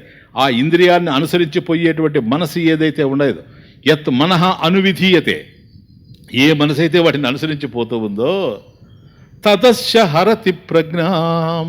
తత్ ఆ మనస్సు, అస్య ఆ వ్యక్తి యొక్క ప్రజ్ఞాం వివేక శక్తిని, వివేక బుద్ధిని, వివేకాన్ని హరతి హరిస్తూ ఉంది. కథం, ఎట్లా హరిస్తూ ఉంది? వాయుర్నావం ఇవ అంబసి. అంబసి నీళ్లల్లో, నావం నీళ్లలో ప్రయాణం చేసేటువంటి ఒక నౌక, నావ ఏదైతే ఉందో బోట్, దానిని వాయు గాలి ఎట్లాగైతే హరించుకుపోతూ ఉందో, వాయు ఇవ గాలిలాగా. అంటే ఒక నదిలో చక్కగా ప్రవహించేటువంటి నదిలో ఒక పడవ పోతా ఉంది. ఒక్కసారి గాలి ఇటు పోవాలి, పడవ అటు పోతూ ఉంది. గాలి తీవ్రంగా ఇటు వీచింది అనుకోండి, అప్పుడు పడవ ఇటు పోతుంది, తను చేరాలనుకున్నటువంటి గమ్యం చేరదు. కాబట్టి ఆ నీళ్ళల్లో పోయేటువంటి నావని చాలా భయంకరంగా వీచినటువంటి గాలి మరొక వైపు పెడదారని ఏ విధంగా అయితే తీసుకోపోతుందో, ఇంద్రియాణాం హి చరతాం యన్మనో అనువిధీయతే. కాబట్టి ఎవరి మనసు అయితే ఇంద్రియాన్ని అనుసరించేటువంటి మనసును అనుసరించి పోతుందో అటువంటి వాళ్ళ యొక్క వివేక బుద్ధి నశించిపోతూ ఉంది. అదే ఇక్కడ జరిగింది. కాబట్టి సీతమ్మ విషయంలో కూడా జరిగింది అదే. ఆ సమయానికి ఆ వివేక బుద్ధి లేకపోవడం వల్ల. కనుక ఇది తెలుసుకొని, కాబట్టి ఇంద్రియ విషయాలు సుఖహేతువులు కాదు. నెంబర్ 1 ఇది ఆలోచన. ఇవి సుఖహేతువులేనా, వీటి వల్ల నేను సుఖపడగలనా అని ప్రశ్న పడ్డప్పుడు పడలేవు అని తెలుస్తుంది. ఈ విషయం ఇంద్రియాలు చేయలేవు, మనసు చేయలేదు, మనిషి చేయాలి. వీటి వల్ల నేను సుఖపడతానా అని ప్రశ్న పడ్డప్పుడు, ఈ వివేక జ్ఞానం వల్ల నేను సుఖపడలేను, పోనీ మోక్షానికి ఇవేమైనా నాకు సహకరిస్తాయా, మోక్షానికి ఇవి నాకు సహకరించలేవు అని తెలుసుకున్నప్పుడు ఆటోమేటిక్గా ఆల్ సెన్సెస్ ఆర్ కంట్రోల్డ్. అది దమం. చూచారా, అది దమం. కాబట్టి మనోనిగ్రహం శమం. మనోనిగ్రహంలో ముఖ్యంగా అవగాహనతో దాన్ని ఏ విధంగా శమాన్ని మనం సాధించాలనో, విషయ సుఖేషు అసంగతయా శమః ఎట్లాగో తెలుసుకున్నాం. అట్లాగే ఇక్కడ కూడాను దమం. దమం అంటే ఇంద్రియ నిగ్రహం. దమం అనేటువంటిది ఇంద్రియ నిగ్రహం. ఈ ఇంద్రియ నిగ్రహం విషయంలో కూడా బాగా అర్థం చేసుకున్నాం ఎట్లా అనేటువంటి విషయం. ప్లీజ్.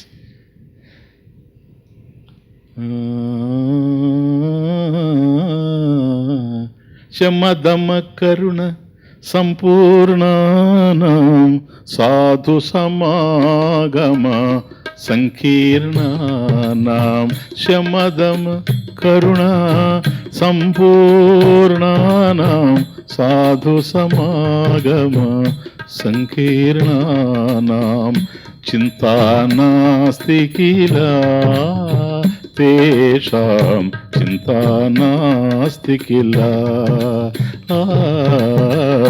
చింతా నాస్తి కిల తేషాం చింతా నాస్తి కిల. తేషాం చింతా నాస్తి. ఎవరికైతే శమం ఉందో, ఎవరికైతే దమం ఉందో, ఈ శమము దమము పూర్ణంగా ఎవరైతే కలిగి ఉన్నారో, సంపూర్ణానం నిండుగా ఎవరికైతే శమ దమాదులు ఉన్నాయో వీళ్ళకి చింత లేదు. మూడవది కరుణ. కరుణ అంటే దయా. దయా భూతేషు దుఃఖితేషు ఇత్యర్థ. భూతాలయందు అంటే సమస్త ప్రాణులయందు దయ, ఇది కరుణ. అంటే దుఃఖితేషు, ముఖ్యంగా ఎవరైతే దుఃఖాల్లో ఉండారో, ఎవరైతే బాధల్లో ఉండారో, ఎవరైతే కష్టాల్లో ఉండారో అవి చూచిన తరువాత వాళ్ళ మీద మనం కురిపించేటువంటిది ఏదైతే ఉందో అది దయ. వాస్తవం చెప్పాలంటే వీటిని ఎట్లాగైతే లోతుగా అర్థం చేసుకుంటూ వస్తున్నామో దయను కూడా అర్థం చేసుకోవాలి. దయ అనేటువంటిది ప్రత్యేకంగా ఉండదు. ప్రేమ యొక్క బాహ్య స్వరూపమే దయ. ప్రేమ ఇంపార్టెంట్ ఈజ్ లవ్. దయ అంటే compassion. It is an expression of love, A spontaneous expression of love. Please understand. ఉన్న ఫలంగా మనలో ఉండేటువంటి ప్రేమ వ్యక్తం అవుతుంది చూచారా, ఆ వ్యక్తం అవ్వడమే దయ. Very very important. అది ఎవరి విషయంలో? నీ విషయంలో కూడా. నీ విషయంలో కూడా. నీ మీద నీకు ప్రేమ లేదా? ఉంది కదా? లేదా? నా మీద నాకు ప్రేమ లేదు అని చెప్పేవాళ్ళు ఎవరు చెప్పండి ఈ ప్రపంచంలో ఇంతమందిలో? కాబట్టి నీ మీద నీకు ప్రేమ ఉంది. నీ మీద నీకు ప్రేమ ఉంది గనక ఇతరుల మీద కూడా ప్రేమ ఉంది. లవ్ దై నైబర్ యాజ్ దై సెల్ఫ్. నీ పొరుగువాడిని నీలాగా ప్రేమించు కాదు, నిన్ను నువ్వు ప్రేమించుకుంటేనే నీ పొరుగువాడిని ప్రేమిస్తావు. This is the point. ఏం లేదు, నేను ఒక్కటే బాగా అర్థం చేసుకో. ఇప్పుడు మనం పోతున్నాం, నీ మీద నీకు ఎట్లా ప్రేమ ఉంది. నువ్వు నడుస్తూ ఉంటే అక్కడ ఏదైనా బురదుండి కాలు జారింది అనుకోండి, అప్పుడు ఏం చేస్తావు? సర్రని కాలు జారింది. అందువల్ల స్పాంటేనియస్ ఎక్స్ప్రెషన్ ఆఫ్ లవ్ అంటున్నాను. దానికేం ఆలోచన లేదు. ఇప్పుడు కాలు జారింది, నువ్వు పడిపోతావు. ఇప్పుడు నువ్వు కూర్చొని కాలు జారడానికి గల కారణం ఏమిటి? ఓహో, ఇక్కడ స్లషీగా ఉందే, ఇక్కడ బురద ఉందే, ఈ బురదలో నా కాలు పడిందే, కాలు పడడంలో మరి బురదలో రాయి పడితే పోదు కదా జారి, నా కాలు ఎందుకు? ఈ లోపల కాలు ఉండదు, అంతేనా? కనుక భూమౌ స్ఖలిత పాదానా భూమిరేవావలంబనం. భూమౌ స్ఖలిత పాదానాం. నువ్వు భూమి మీద నడుస్తూ పోయేటప్పుడు ఒక చోట కనుక నీ పాదం కనుక జారింది అంటే, నీ కాలు జారింది అంటే వెంటనే ఏం చేస్తావో తెలుసా? నువ్వు గాయపడ్డావు, నీకు ఇష్టం లేదు కనుక. See the point. లవ్ ఎట్లా ఉందో. నీ మీద నీకు ప్రేమ ఉంది కనుక నువ్వు గాయపడ్డావు, నీకు ఇష్టం లేదు. నీ కాలు విరగడం నీకు ఇష్టం లేదు. అందుకని ఎప్పుడైతే జారిందో నీ మీద నీకు ప్రేమ ఉంది కనుక నిన్ను నువ్వు కాపాడుకోవడానికి ఏం చేస్తావో తెలుసా? ఎక్కడ జారింది? నేల మీదనే జారింది. ఆధారం ఏముంది ఇప్పుడు నీకు? నువ్వు నిలవడానికి నేలే ఆధారం. See the point. కాబట్టి భూమౌ స్ఖలిత పాదానం. కాబట్టి నేల మీద కాలు జారినప్పుడు భూమి ఏవ అవలంబనం. కాబట్టి అలా జారినటువంటి వాడు భూమిని పట్టుకొని సేవ్ అవుతాడు, మెల్లగా కూర్చుంటాడు. భూమి మీద చేయబెట్టి మెల్లగా కూర్చుంటాడు, కాలుకు దెబ్బ తగలదు. సపోజ్ నువ్వు బాగానే నడుస్తూ ఉన్నావు, మధ్యలో ఒక అతను స్లిప్ అయ్యాడు అనుకోండి, అప్పుడేం చేస్తావు? ఇంకొకటి జారాడు, నువ్వు కాదు. నువ్వు బాగానే ఉన్నావు, పక్కవాడు జారాడు. ఇప్పుడు ఒక్కోసారి జారి పడుతూ ఉంటారు చూచారా? ఒక మనిషి జారినప్పుడు అతడు ఎవడైనా కావచ్చు. నువ్వు మార్కెట్లో ఉన్నా కూడా, కూరగాయల మార్కెట్లో నువ్వు కూరగాయలు కొనడానికి పోయినా ఎవడైనా తట్టుకొని పడిపోతా ఉంటే నువ్వు టక్కని పట్టుకుంటావు. నీకేం సంబంధం? చూచారా? అది స్పాంటేనియస్ అంటున్నాను నేను. ఇక్కడ ఆలోచన లేదు. నువ్వు ఏం ఆలోచించడం లేదు. అతను జారాడు, నువ్వు జారితే నిన్ను నువ్వు ఎట్లాగైతే కాపాడుకుంటావో అతను జారుతూ ఉన్నాడు కనుక అతన్ని కాపాడాలనేటువంటి భావన నీలో ఎందుకు కదిలింది తెలుసా? నీలో ప్రేమ ఉంది సార్. అది విషయం ఏంటంటే నీలో ప్రేమ ఉంది. ఆ ప్రేమ నీ విషయంలో ఎట్లాగైతే నిన్ను నువ్వు రక్షించుకోవాలి అని నువ్వు నిలిచావో అట్లాగే పక్కన వాడి విషయంలో నీ మీద నీకుండేది ప్రేమ. ఆ ప్రేమే పక్కవాడి మీదకి పోతే దయ, కరుణ. See the difference. నీ మీద ఉండేది ప్రేమ, ఆ నీ మీద ఉండేటువంటి ప్రేమే పక్కవాడి మీదకి పోయినప్పుడు అది కరుణగా మారుతూ ఉంది కదా. ఎవడైనా పట్టుకుంటాం కదా. నాకు కావలసిన వాడు పట్టుకుంటాను, నా బంధువు పట్టుకుంటాను, నా మిత్రుడు పట్టుకుంటాను, ఎవడినైనా పట్టుకుంటాం. ఓకే, సమానం. కాబట్టి ప్రేమ కూడా ఎప్పుడు సమానంగా పంచబడుతుంది. మేఘం ఎట్లాగైతే వర్షిస్తుందో ప్రేమ ఆ విధంగా వర్షిస్తుంది. Please understand. కాబట్టి మేఘం గనక, మేఘంలో ఉండేటువంటి జలం, మేఘ జలం గనక వర్షించడానికి ప్రారంభమైందంటే మనుషుల్నేగా తడిపేది, పశుపక్షాదులను దడుపుతుంది, క్రిమి కీటకాదులను దడుపుతుంది, వృక్షాలని కూడా దడుపుతుంది. వృక్షాలని కూడా అన్నిటి సమానంగా దడుపుతుంది. ఎందుకో తెలుసా? అది నిజమైనటువంటి ప్రేమ. That is true love. That love is divine. Divine love, భగవత్ సంబంధమైనటువంటి ప్రేమ అంటే అది. కాబట్టి భగవంతుని యొక్క సృష్టిలో మనం ఏదైనా చూడండి, చెట్టు వీచింది అంటే గాలి అందరికీ సమానంగా ఉంటుంది. నీళ్లు, నది ప్రవహిస్తూ ఉందంటే అందరి దప్పికని తీరుస్తుంది. వీడు ఎవడా, వీడు ఏ క్యాస్టా, వీడు ఏ రిలీజియనా, వీడు మంచివాడా చెడ్డవాడా, నదికి అవసరం లేదు సార్. గాలి వీచిందంటే ఎట్లాగైతే అందరికీ ఆహ్లాదం కలిగిస్తూ ఉందో, వర్షం కనుక పడిందంటే మేఘజలం వర్షించినప్పుడు అందరినీ ఒకే విధంగా తడుపుకుంటూ పోద్ది. అట్లాగే వ్యక్తిలో ఉండేటువంటి ప్రేమ కనుక వర్షించడానికి ప్రారంభం చేస్తే అందరినీ సమానంగా ప్రేమతో తడిపేస్తుంది. అదే కరుణ, అదే దయ. బాగా అర్థం చేసుకోండి. దయ ఒక మనిషినే కాదు, మనిషి పడిపోతుంటే పట్టుకోవడమే కాదు. ఒక సాధువు ఉన్నాడు హిమాలయాల్లో. ఆ సాధువు గంగానది ఒడ్డున కూర్చొని ఉన్నాడు. ఆ గంగా తీరంలోనే ఒక పెద్ద చెట్టు ఉంది.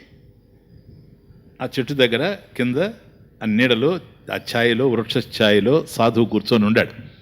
కొంతసేపు అయిన తరువాత ఆ చెట్టు మీద ఒక తేలు ఉంది, పెద్ద తేలు ఒకటి ఉంది. ఆ తేలు పట్టు తప్పి నీళ్ళలో పడింది. నీళ్ళల్లో పడింది, సాధువు చూస్తూ ఉన్నాడు. నదిలో పడింది, సాధువు చూస్తూ ఉన్నాడు. అది గిలగిలగిలగిలా కొట్టుకుంటూ ఉంది పాపం, ఎందుకంటే చచ్చిపోద్దు కనుక నీళ్ళల్లో. అప్పుడు చూచాడు. ఇప్పుడు జారినటువంటి వాడిని చెయ్యి అందించి పట్టుకొని లేపడం వేరే విషయం. ఇక్కడ ఎవరు బాధలో ఉండేదంటే తేలు. దాని గురించి ప్రత్యేకంగా చెప్పాల్సిన అవసరం లేదు. ఇప్పుడు ఏం చేయాలి? దాన్ని రక్షించాలి. ఏం చేయాలి? దాన్ని రక్షించడమా, పోతే పోనీలే మనం చంపాల్సింది నీళ్లు చంపేస్తాయి అనుకోవడమా? లే, అలా ఉంటే మహాత్ముడు కాలేడు. అలా ఉండేటువంటి వాడికి చింత ఉంటుంది. ఎందుకని? ఒకరి మీద ప్రేమ, ఒకరి మీద ద్వేషం ఉంటుంది. ఆ రెండూ లేవు ఇక్కడ. రెండింటినీ దాటినటువంటి, మనసును దాటిన మెలకువలో ఎంతో వైభవం ఉంది. ఇది ఆ రెండు మనసులో ఉంటాయి. ఇది మనసును దాటినటువంటి స్థితి. అందుకని వెంటనే ఏం చేశాడు తెలుసా? సర్రని ఇంకా చచ్చిపోద్ది అది అని వెళ్ళి దాన్ని ఎట్లయినా రక్షించాలి. అది కరుణ. చాలా స్పాంటేనియస్ ఎక్స్ప్రెషన్. లవ్, ప్రేమ. హృదయంలో ప్రేమ ఉంది, దాన్ని రక్షించాలి. వెంటనే వెళ్ళి దాన్ని పట్టుకున్నాడు. పట్టుకొని ఇట్లా తీసి గట్టును తీసుకొచ్చి పెట్టబోతాడు. ఈ లోపల అదేం చేసిందో తెలుసా? ఈయన సహజ స్వభావం ఎట్లాగైతే ప్రేమో, దాని సహజ స్వభావం బైట్ కదా, తేలుకుట్టింది. అయ్యో నన్ను రక్షిస్తూ ఉన్నాడే, ఇతను గనక నన్ను గనక ఇక్కడి నుంచి ఎత్తకుండా ఉండుంటే నేను చచ్చిపోతాను కదా, చచ్చిపోయేటువంటి నన్ను రక్షిస్తున్నాడే అనేటువంటి భావన లేకుండా కుట్టేసింది. బ్రహ్మాండమైనటువంటి బాధ, తట్టుకోలేడు ఆ బాధ. చాలా పెద్ద తేలని చెప్పాను కదా మొదటే. అది ఎప్పుడైతే ఆ విధంగా కాటేసిందో పాపం ఆ బాధకి వదిలేశాడు. వదలటాన్ని మళ్ళీ నీళ్ళల్లో పడి మళ్ళీ కొట్టుకుంటా ఉంది. ఈసారి ఏం చేయాలని అర్థం కాలే. అయ్యో నేను దీన్ని సేవ చేయలేకపోయాని, చూడు ఆ ప్రేమ ఎట్లా ఉందో అని మళ్ళీ వంగి మళ్ళీ దాన్ని ఎత్తాడు. ఈసారి ఆ వైపు నుంచి ఎత్తడంలో గిట్టలతో కోరికింది. అది ఇంకా బాధ అయిపోయింది. అయినా కూడాను అట్లాగే పాపం బాధపడుతూ, చెయ్యి వణుకుతూ దాన్ని తీసుకొని వచ్చి గట్టు మీద వేసేసాడు. చెయ్యి పట్టుకొని కూర్చున్నాడు. ఇదంతా చూస్తున్నటువంటి మరొక యువకుడు దగ్గరకు వచ్చి, స్వామి నీ ప్రేమకు కూడా ఒక హద్దు ఉండాలి. ప్రేమను మనం ఇతరులకు పంచవచ్చు, కానీ వాళ్ళకు కూడా జీర్ణమయ్యే పరిస్థితుల్లో ఉండాలి. అది విషకీటకం కదా, క్షుద్ర కీటకం కదా. అది చూడండి, దాన్ని రక్షించాలి. 2 సార్లు మీరు పోతే అది ఎక్కడ కాంప్రమైజే కావడం లేదు. నువ్వు 3వ సారి పట్టుకుంటే కూడా అది కరుస్తుంది నిన్ను. ఆ పరిస్థితుల్లో ఉంది అది. కనుక మొదటిసారి నువ్వు వెతుకున్నప్పుడు అది కాటు వేసింది, 2వసారి కూడా నిన్ను బాధ పెట్టింది. అయినప్పటికీ కూడా మీరు దాన్ని గుర్తించకుండా దాన్ని తీసుకొని వచ్చి బయట వేశారంటే ఎందుకని స్వామీజీ అంటాడు, నాయనా నువ్వు నన్ను ప్రశ్నిస్తున్నావు, కానీ నేను ఏం చెప్పాలో నాకు తెలియడం లేదు. ఎందుకని నేను నీ ప్రశ్నకి ఏ సమాధానం చెప్పాలనో ఆ సమాధానం నీ ప్రశ్నలోనే నాకు కనపడతా ఉంది అన్నాడు.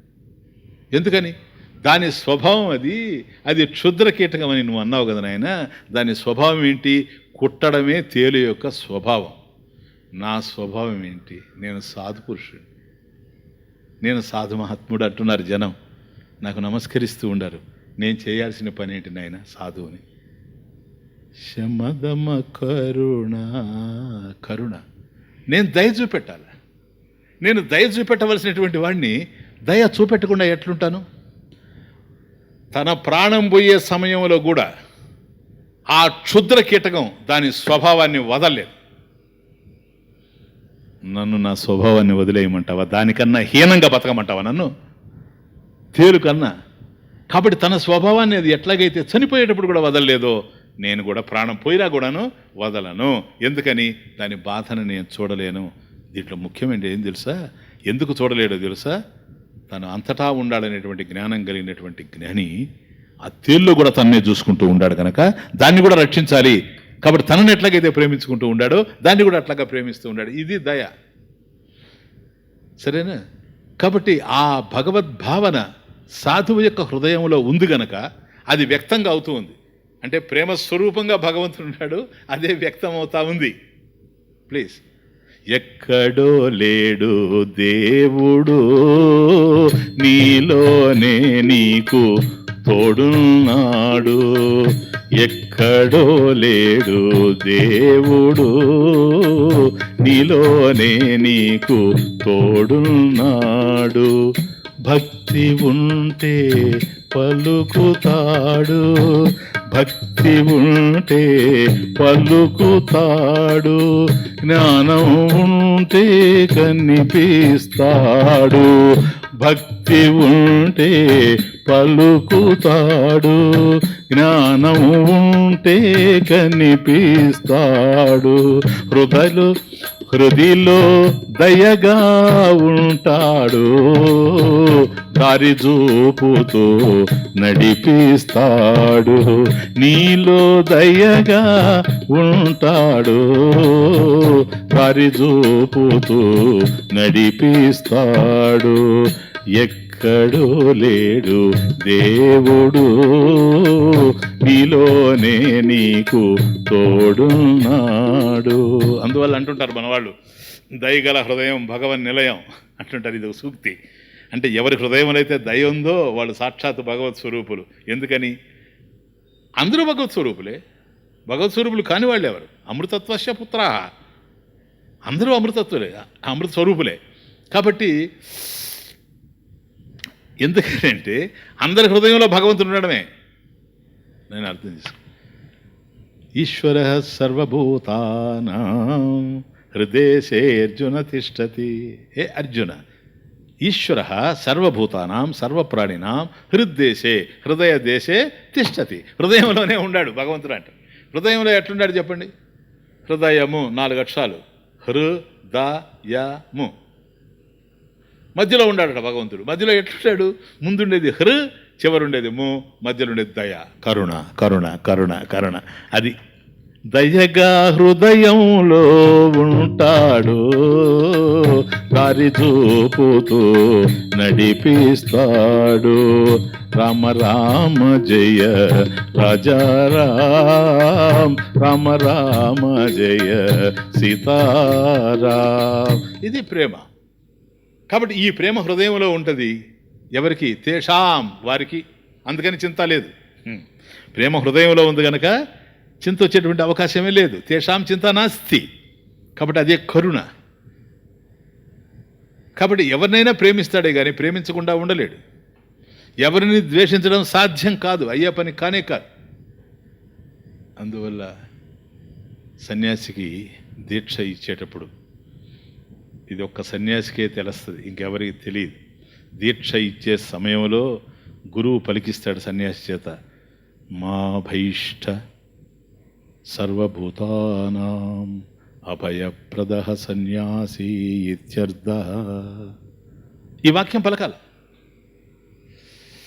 మా భైష్ట ఒక్కసారి నిలబెట్టి చేతులు పైకెత్తని గురువు చేతులు పైకెత్తిన తర్వాత చెప్పు నేను చెప్తానంటాడు. మా భైష్ట గురువు చెప్తా ఉంటాడు, మా భైష్ట సర్వభూతానాం అభయప్రద సన్యాసి ఇది అర్థ. ఓ సర్వభూతములారా, చూడు తమాషా, కేవలం మానవులే కాదు, సర్వ ప్రాణులకి అభయప్రదానం చేస్తూ ఉన్నాను. నేను సన్యాసిని, సమ్యక్ న్యాస ఇది సన్యాస, నేను సన్యాసిని. సర్వభూతానాం అభయప్రద, మీకందరికీ అభయాన్ని నేను ప్రసాదిస్తూ ఉన్నా. ఎందువల్ల? నా వల్ల మీకు ఏ విధమైనటువంటి భయం లేదు, ఇక నేను సన్యాసిని గనక. కాబట్టి సమస్తాన్ని సన్యసించేశాను, ఇంకా నాకంటూ ఏమీ లేదు. ఈ దేహం కూడా నాది కాదు కనుక నేను నా కోసం మిమ్మల్ని ఎవరిని బాధ పెట్టను, పశుపక్షాదులను కూడా బాధ పెట్టను, చివరికి వృక్ష లతాదులను కూడా బాధ పెట్టను. అందుకని మన శాస్త్రం చెప్పింది సన్యాసిని పువ్వు కొయ్యొద్దన్నది. ఈ సమయంలో చెప్తాడు గురువు, సన్యాసం ఇచ్చేటప్పుడు చెప్తాడు, నాయన ఎప్పుడు కూడా నువ్వు నీ చేతి గుండా పువ్వులు కొయ్యొద్దు, ఎవరైనా కోసిస్తే నువ్వు పూజ చెయ్యి, నువ్వు మాత్రం కొయ్యబా. ఒకవేళ తప్పకుండా కొయ్యాల్సి వస్తే ముందు ఒక చెంబుడు నీళ్లు తీసుకెళ్ళి దానికి పోసి ఆ తర్వాత తులసి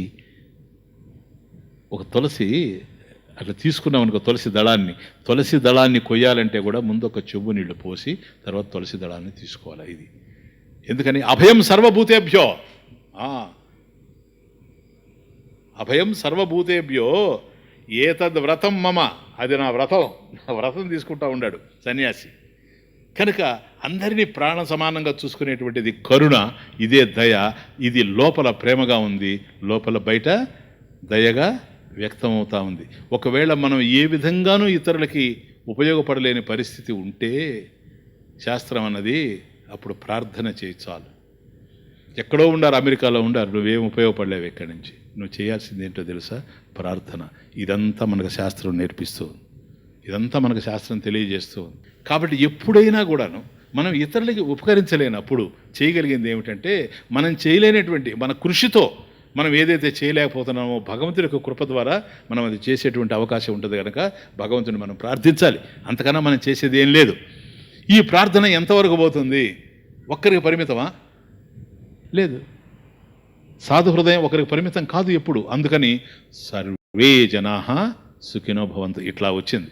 కాబట్టి అందరూ ఈ ప్రపంచంలో శన్నో అస్తు ద్విపదే శం చతుష్పదే, 2 పాదాలతో తిరిగేటువంటి మనుషులు ఎట్లాగైతే సుఖంగా ఉండాలనో 4 పాదాలతో తిరిగేటువంటి జీవజంతువులు కూడాను సుఖంగా ఉండాలి అనేటువంటి దివ్యమైనటువంటి భావం కలిగి ఉండడం.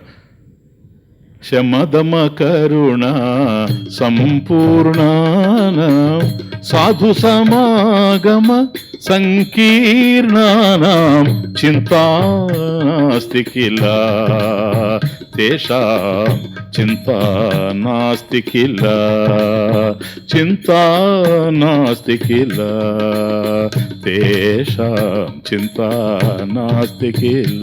సాధు సమాగమ సంకీర్ణానాం, సత్పురుష సాంగత్యం వెరీ వెరీ ఇంపార్టెంట్. ఎందుకని?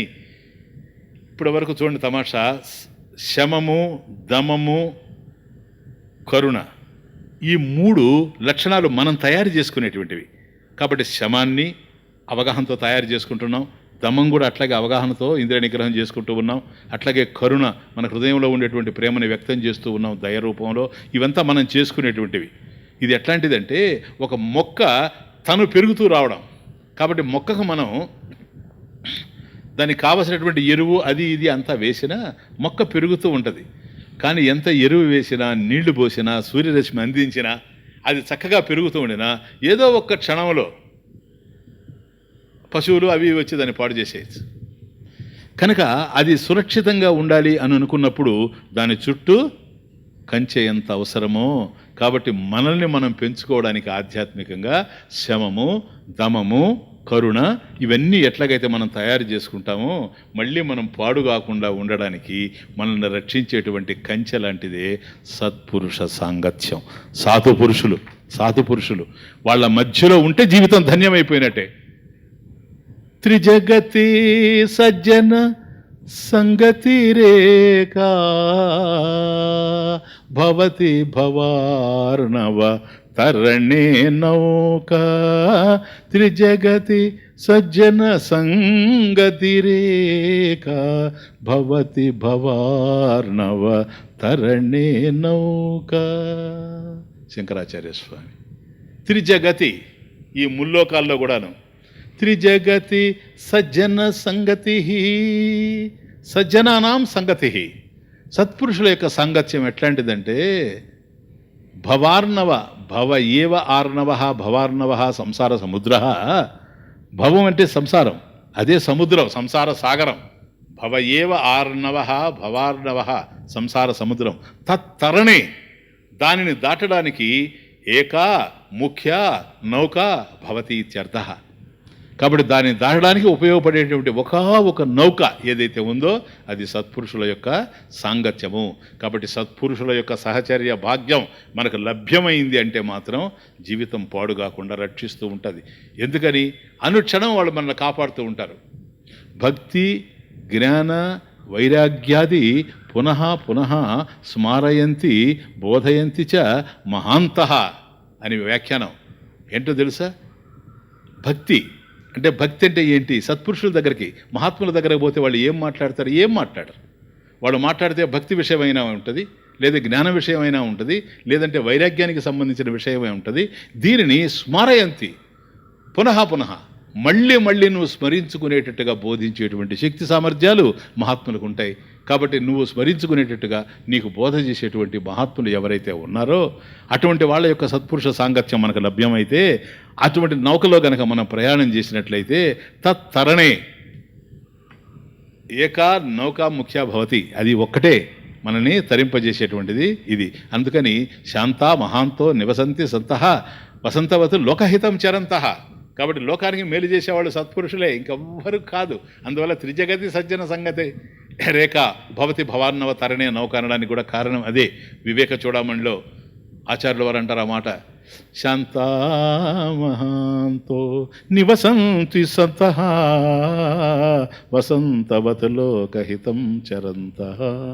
కాబట్టి వసంత ఋతువు వచ్చినప్పుడు వాతావరణం అంతా ఎంత ఆహ్లాదకరంగా ఉంటుందో, చంద్రుడు ఎంత చల్లగా ఉంటాడో, పుష్పాలు ఇవన్నీ కూడా మనకి ఎంత ఆహ్లాదాన్ని కలిగిస్తూ ఉంటాయో, ఫలపుష్పాదులతో నిండిపోయి ఉంటుందో.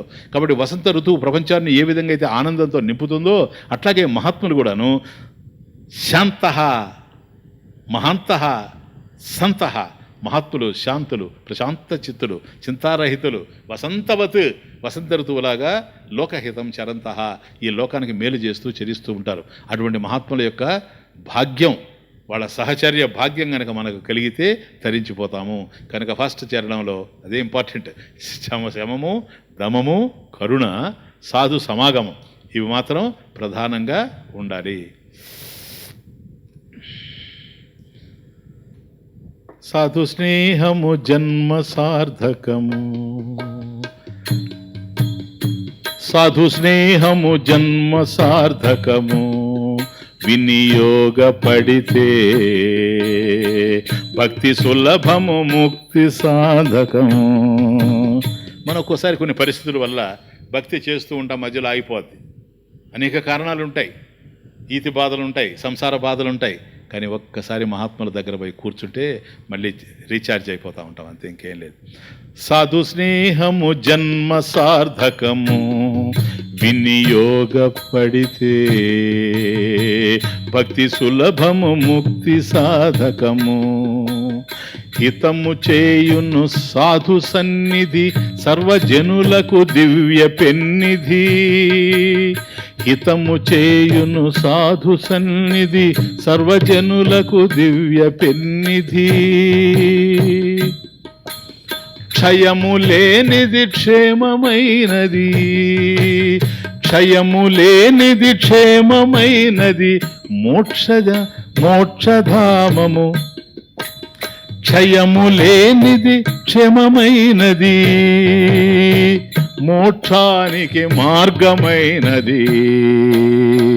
సాధు స్నేహము జన్మ సార్థకము, సాధు స్నేహము జన్మ సార్థకము, వినియోగపడితే భక్తి సులభము, ముక్తి సాధకము. కాబట్టి మనలో భక్తి కలుగుతుంది, జ్ఞానం వస్తుంది, వైరాగ్యం వస్తుంది. ఇదంతా సత్పురుషుల యొక్క సాంగత్యం వల్లనే మనకు లభ్యం అవుతూ ఉన్నది. కనుక ఈ సాధు సమాగమం, అయ్యా శమం ఉంది, వాళ్ళ చింత లేదు, దమం ఉంది, చింత లేదు, దయాస్వరూపులై ఉన్నారు, చింత లేదు, సాధు సమాగమం ఉంది, సత్పురుష సాంగత్యం, చింత లేదు. నెక్స్ట్ రెండవ చరణం. చింతా నాస్తి కిలా తేషాం, చింతా నాస్తి కిలా కాలత్రయజిత కందర్పాణాం,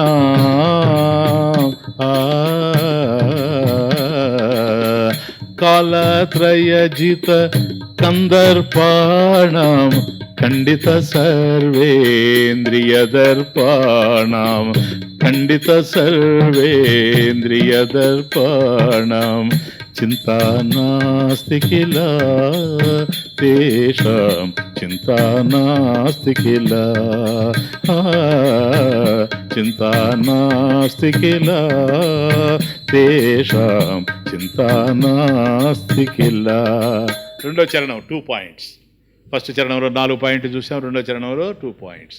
కాలత్రయ అంటే 3 కాలాల యందు, త్రికాలములందు, కాలత్రయ జిత, జయింపబడినటువంటి అని అర్థం. జిత అంటే 3 కాలాలు జయించేశారు. ఎవరిని? కందర్పాణ.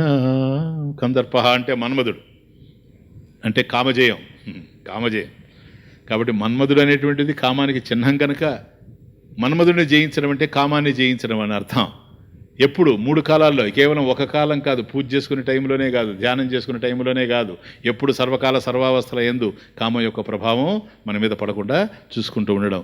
కాలత్రయ జిత. కాబట్టి కాలత్రయ 3 కాలాల్లో కూడాను కందర్పాణాం జిత. కాబట్టి జయింపబడినటువంటి మన్మధుడు కలిగినటువంటి వాడిని, మన్మధుడు అంటే కామం. కాబట్టి కామజయం, కామాన్ని జయించాలి. ఎందుకంటే అది అనలం, నిప్పు లాంటిది. కామం అనేటువంటిది నిప్పు, మహాశనం, మహాపాప్మ, విద్ధి ఇహ వైరిణం. దాన్ని మహాశత్రువుగా తెలుసుకున్నాడు భగవద్గీతలో. ఎందుకంటే అది గొప్ప పాపి.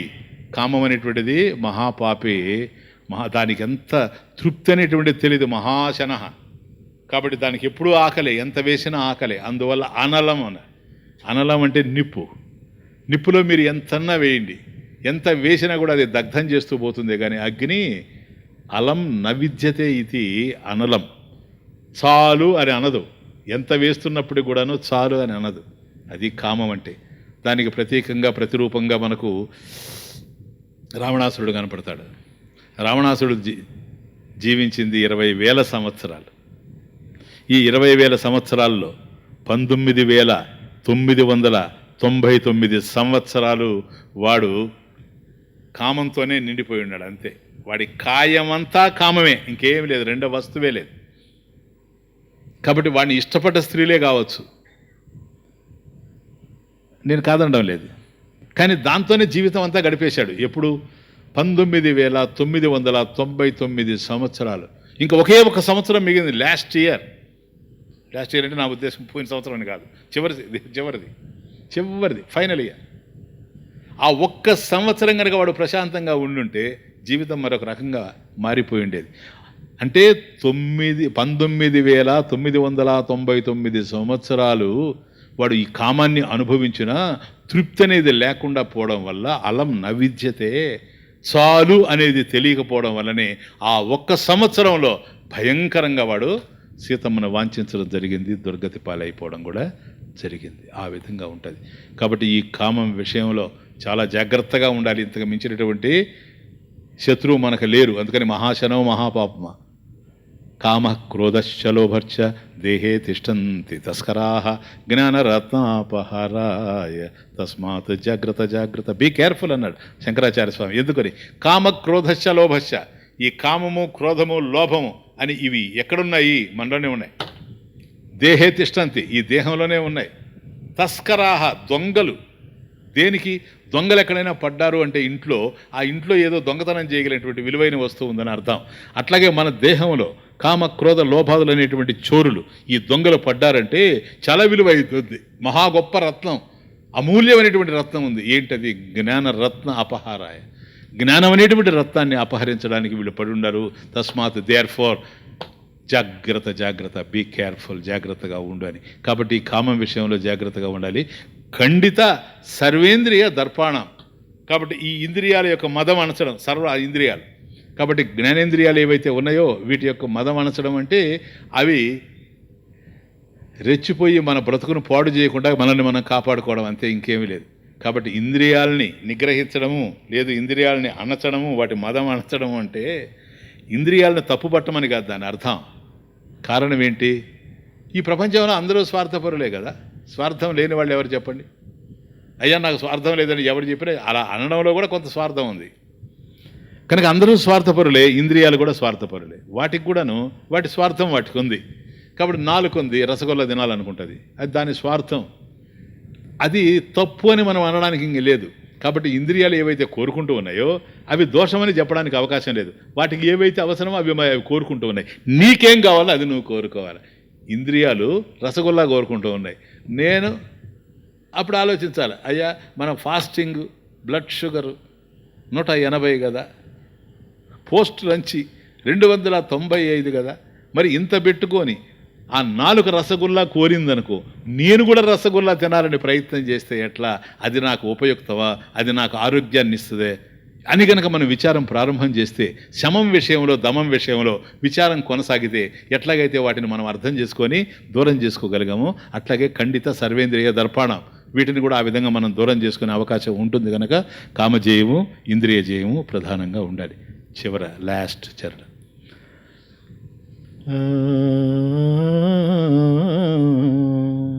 పరమహంస గురు పదచేతనా, పరమహంస గురు పదచేతనాం బ్రహ్మానందమృతమతానాం, బ్రహ్మానంద అమృతమతానాం చింతా నాస్తి కిలా తేషాం, చింతా నాస్తి కిలా, చింతా నాస్తి కిలా తేషాం, చింతా నాస్తి కిలా. పరమహంస గురు పద చిత్తాన,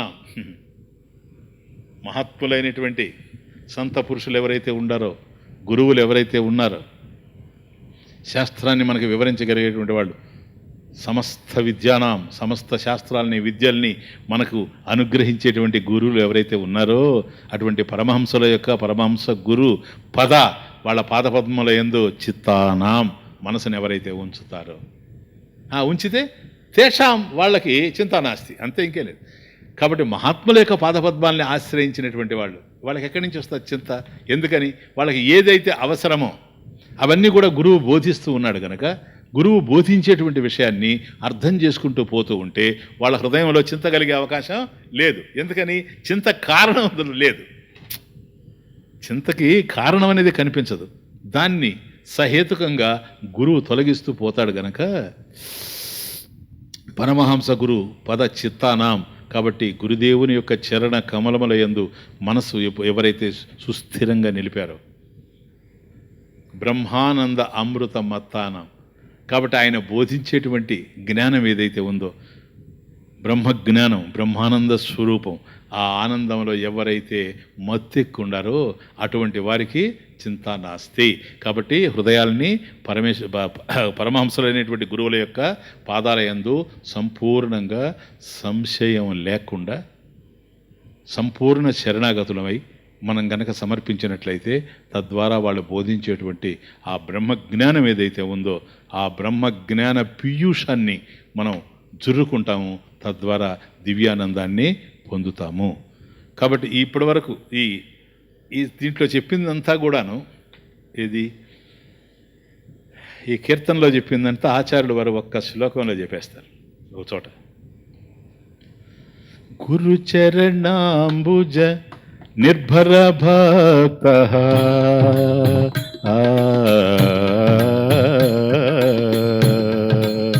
గురుచరణాంబుజ నిర్భర భక్త సంసారాత్ అచిరాత్ భవమోక్త.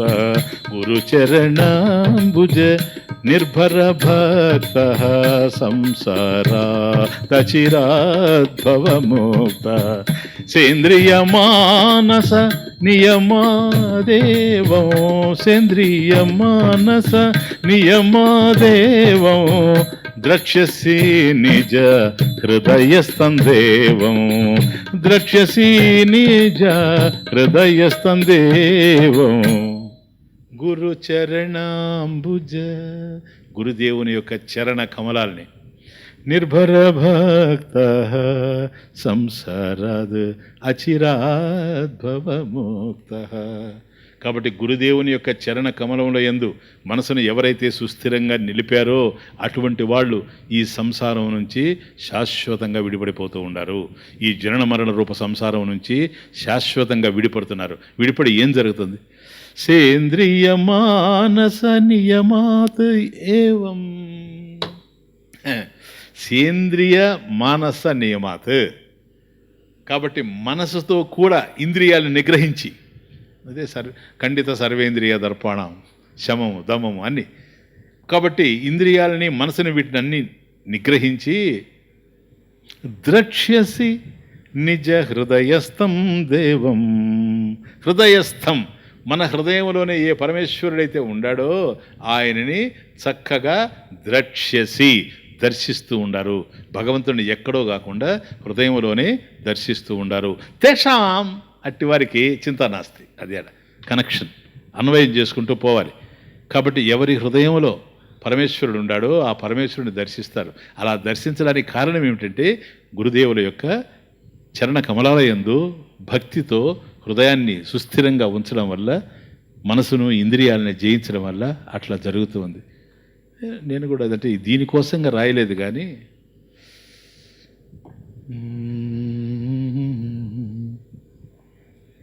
శమదమ పవనాలు వీచును చల్లగా శమదమ పవనాలు వీచును చల్లగా సుగుణ సరోజాలు వికసించు మెల్లగా శమదమ పవనాలు వీచును చల్లగా సుగుణ సరోజాలు సుగుణ సరోజాలు వికసించు మెల్లగా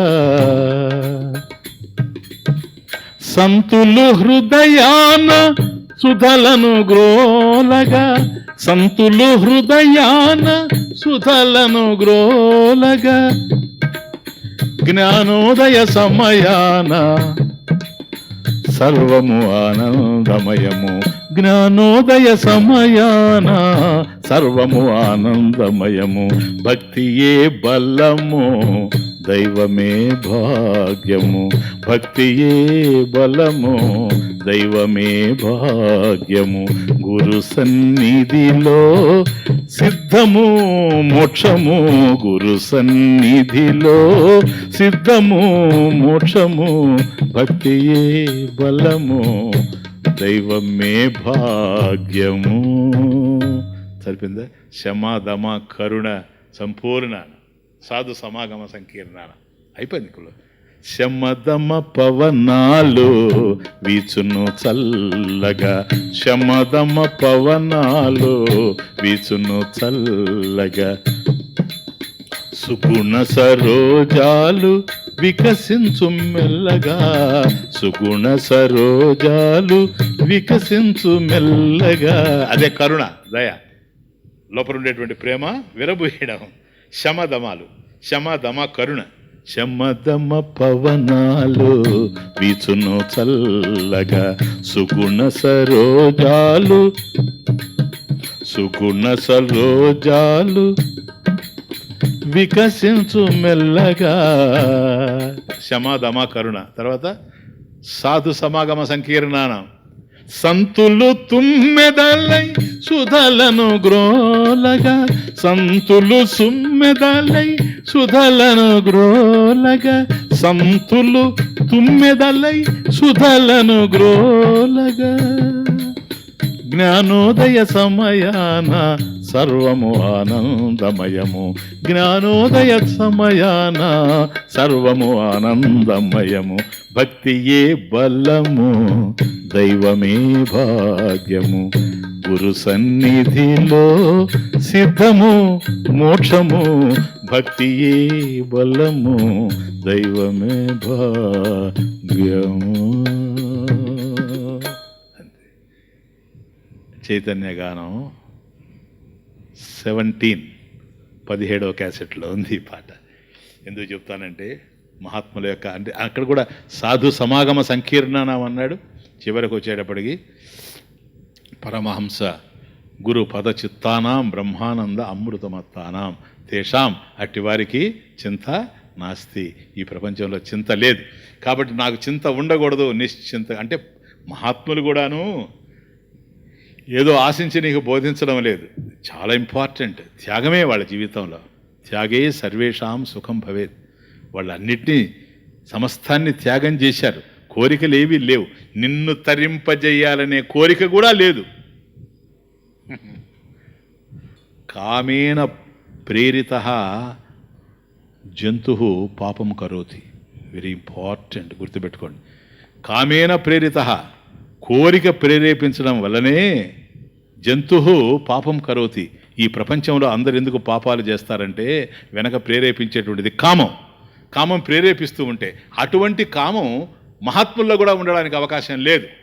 ఎట్లా ఉంటుంది? ఉంటే మహాత్ములు అయ్యేందుకు అవకాశం లేదు. కాబట్టి నీకు వాళ్ళు బోధ చేస్తున్నారంటే, నీకు మేలు చేస్తున్నారంటే, నీకు మోక్ష ప్రదానం చేస్తున్నారంటే నీకేదో చెయ్యాలనేటువంటి భావన కూడా లేదు. చెయ్యకుండా ఉండలేరు సార్. అది కరుణ. వాళ్ళ హృదయంలో ఎప్పుడైతే ప్రేమ ఉందో ఆ ప్రేమ, that's an expression of love అంటున్నాను నేను, అంతే, ఇంకేం లేదు. నీకు చేసే మేలు కూడాను స్పాంటేనియస్ ఎక్స్ప్రెషన్ ఆఫ్ లవ్. వాటంతటది బయటపడిపోతూ ఉంది, అంతకన్నా ఇంకేం లేదు. ఓ సాధు మహాత్ముడి దగ్గరికి ఓ దేవత రావడం జరిగింది, పైన నుంచి, ఆకాశం నుంచి.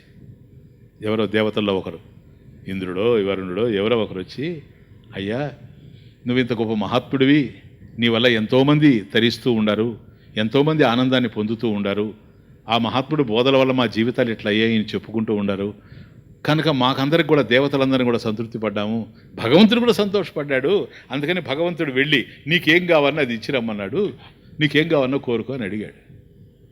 ఆయన ఆశ్చర్యపోయాడు. ఆప్తకామస్య కా స్పృహ, నాకేముంటుంది, నాకు కూడా కోరికలు ఉంటాయా? నాకేం లేవే, కోరికలు లేవే, నాకేం అవసరం లేదు. లేదు లేదు, నువ్వేదో ఇతరులకు మేలు చేస్తున్నావు అని వాళ్ళు అంటున్నారు, నేను అనడం లేదు, నేను బోధిస్తున్నాను అంతే. I'm teaching here, that's all. ఆ బోధ వల్ల వాళ్ళు కనుక లబ్ధిని పొందితే అది వాళ్ళ పర్సనల్ థింగ్. నేను బోధ చేస్తూ ఉన్నా, ఎందుకని బోధ చేయకుండా భోంచేసేటువంటి అవకాశం నాకు లేదు.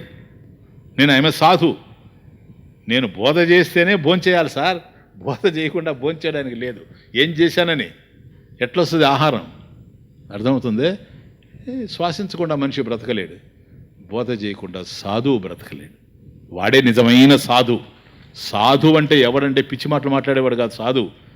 తను మాట్లాడేటువంటి మాట, తన బోధ ఏదైతే ఉందో నీలో ఒక ప్రేరణ తీసుకొని రావాలి, ఆధ్యాత్మికంగా జీవించాలి అని ముముక్షువైనటువంటి నీవు జిజ్ఞాసుగా మారినప్పుడే ఆ గురువు యొక్క పరిస్థితి. కనుక పోనీ ఇంకొక పని చేస్తామండి, నువ్వు ఏం కోరినా ఇస్తాను, నాకేమీ లేవయ్యా, కోరికలు లేవంటాడు.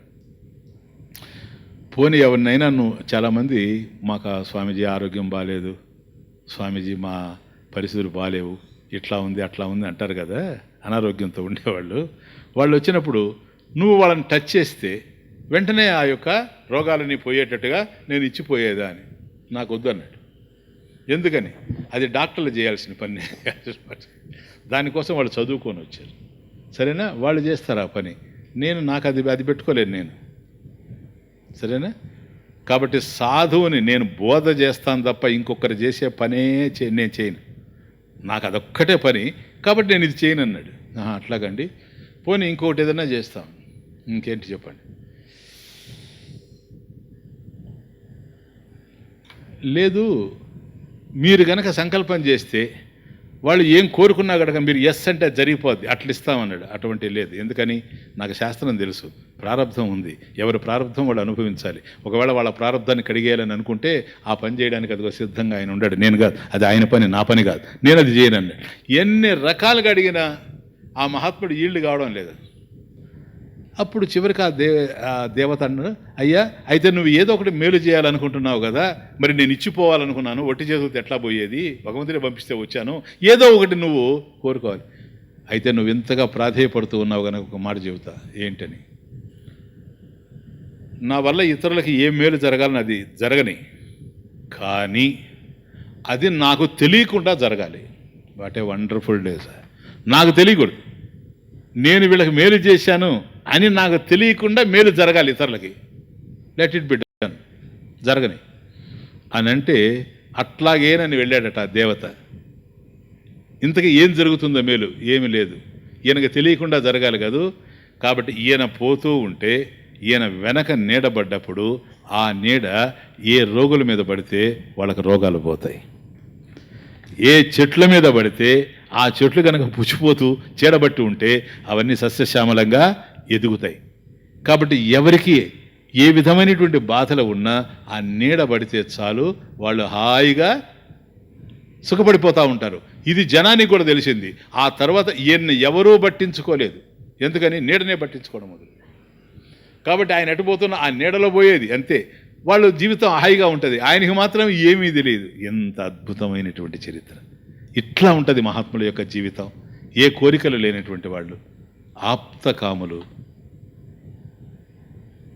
ఆత్మవిధులు, అటువంటి వాళ్ళ యొక్క పాదాలు ఆశ్రయిస్తే పరమహంస గురు పదచిత్తానాం బ్రహ్మానంద అమృతమత్తానాం తేషాం, అట్టి వారికి చింత లేదు. కనుక నాకు చింత ఉండకూడదు స్వామీజీ, నేను నిశ్చింతగా ఉండాలి ఈ ప్రపంచంలో, నేను ప్రశాంత చిత్తుడిగా ఉండాలి, చింతారహితుడిగా ఉండాలి అని అనుకున్నట్లయితే జీవితాన్ని ఈ కోణంలో మనం నడిపించుకుంటూ పోవాలి. ఓం పూర్ణమదః పూర్ణమిదం పూర్ణాత్ పూర్ణముదచ్యతే పూర్ణస్య పూర్ణమాదాయ పూర్ణమేవావశిష్యతే. ఓం శాంతి శాంతి.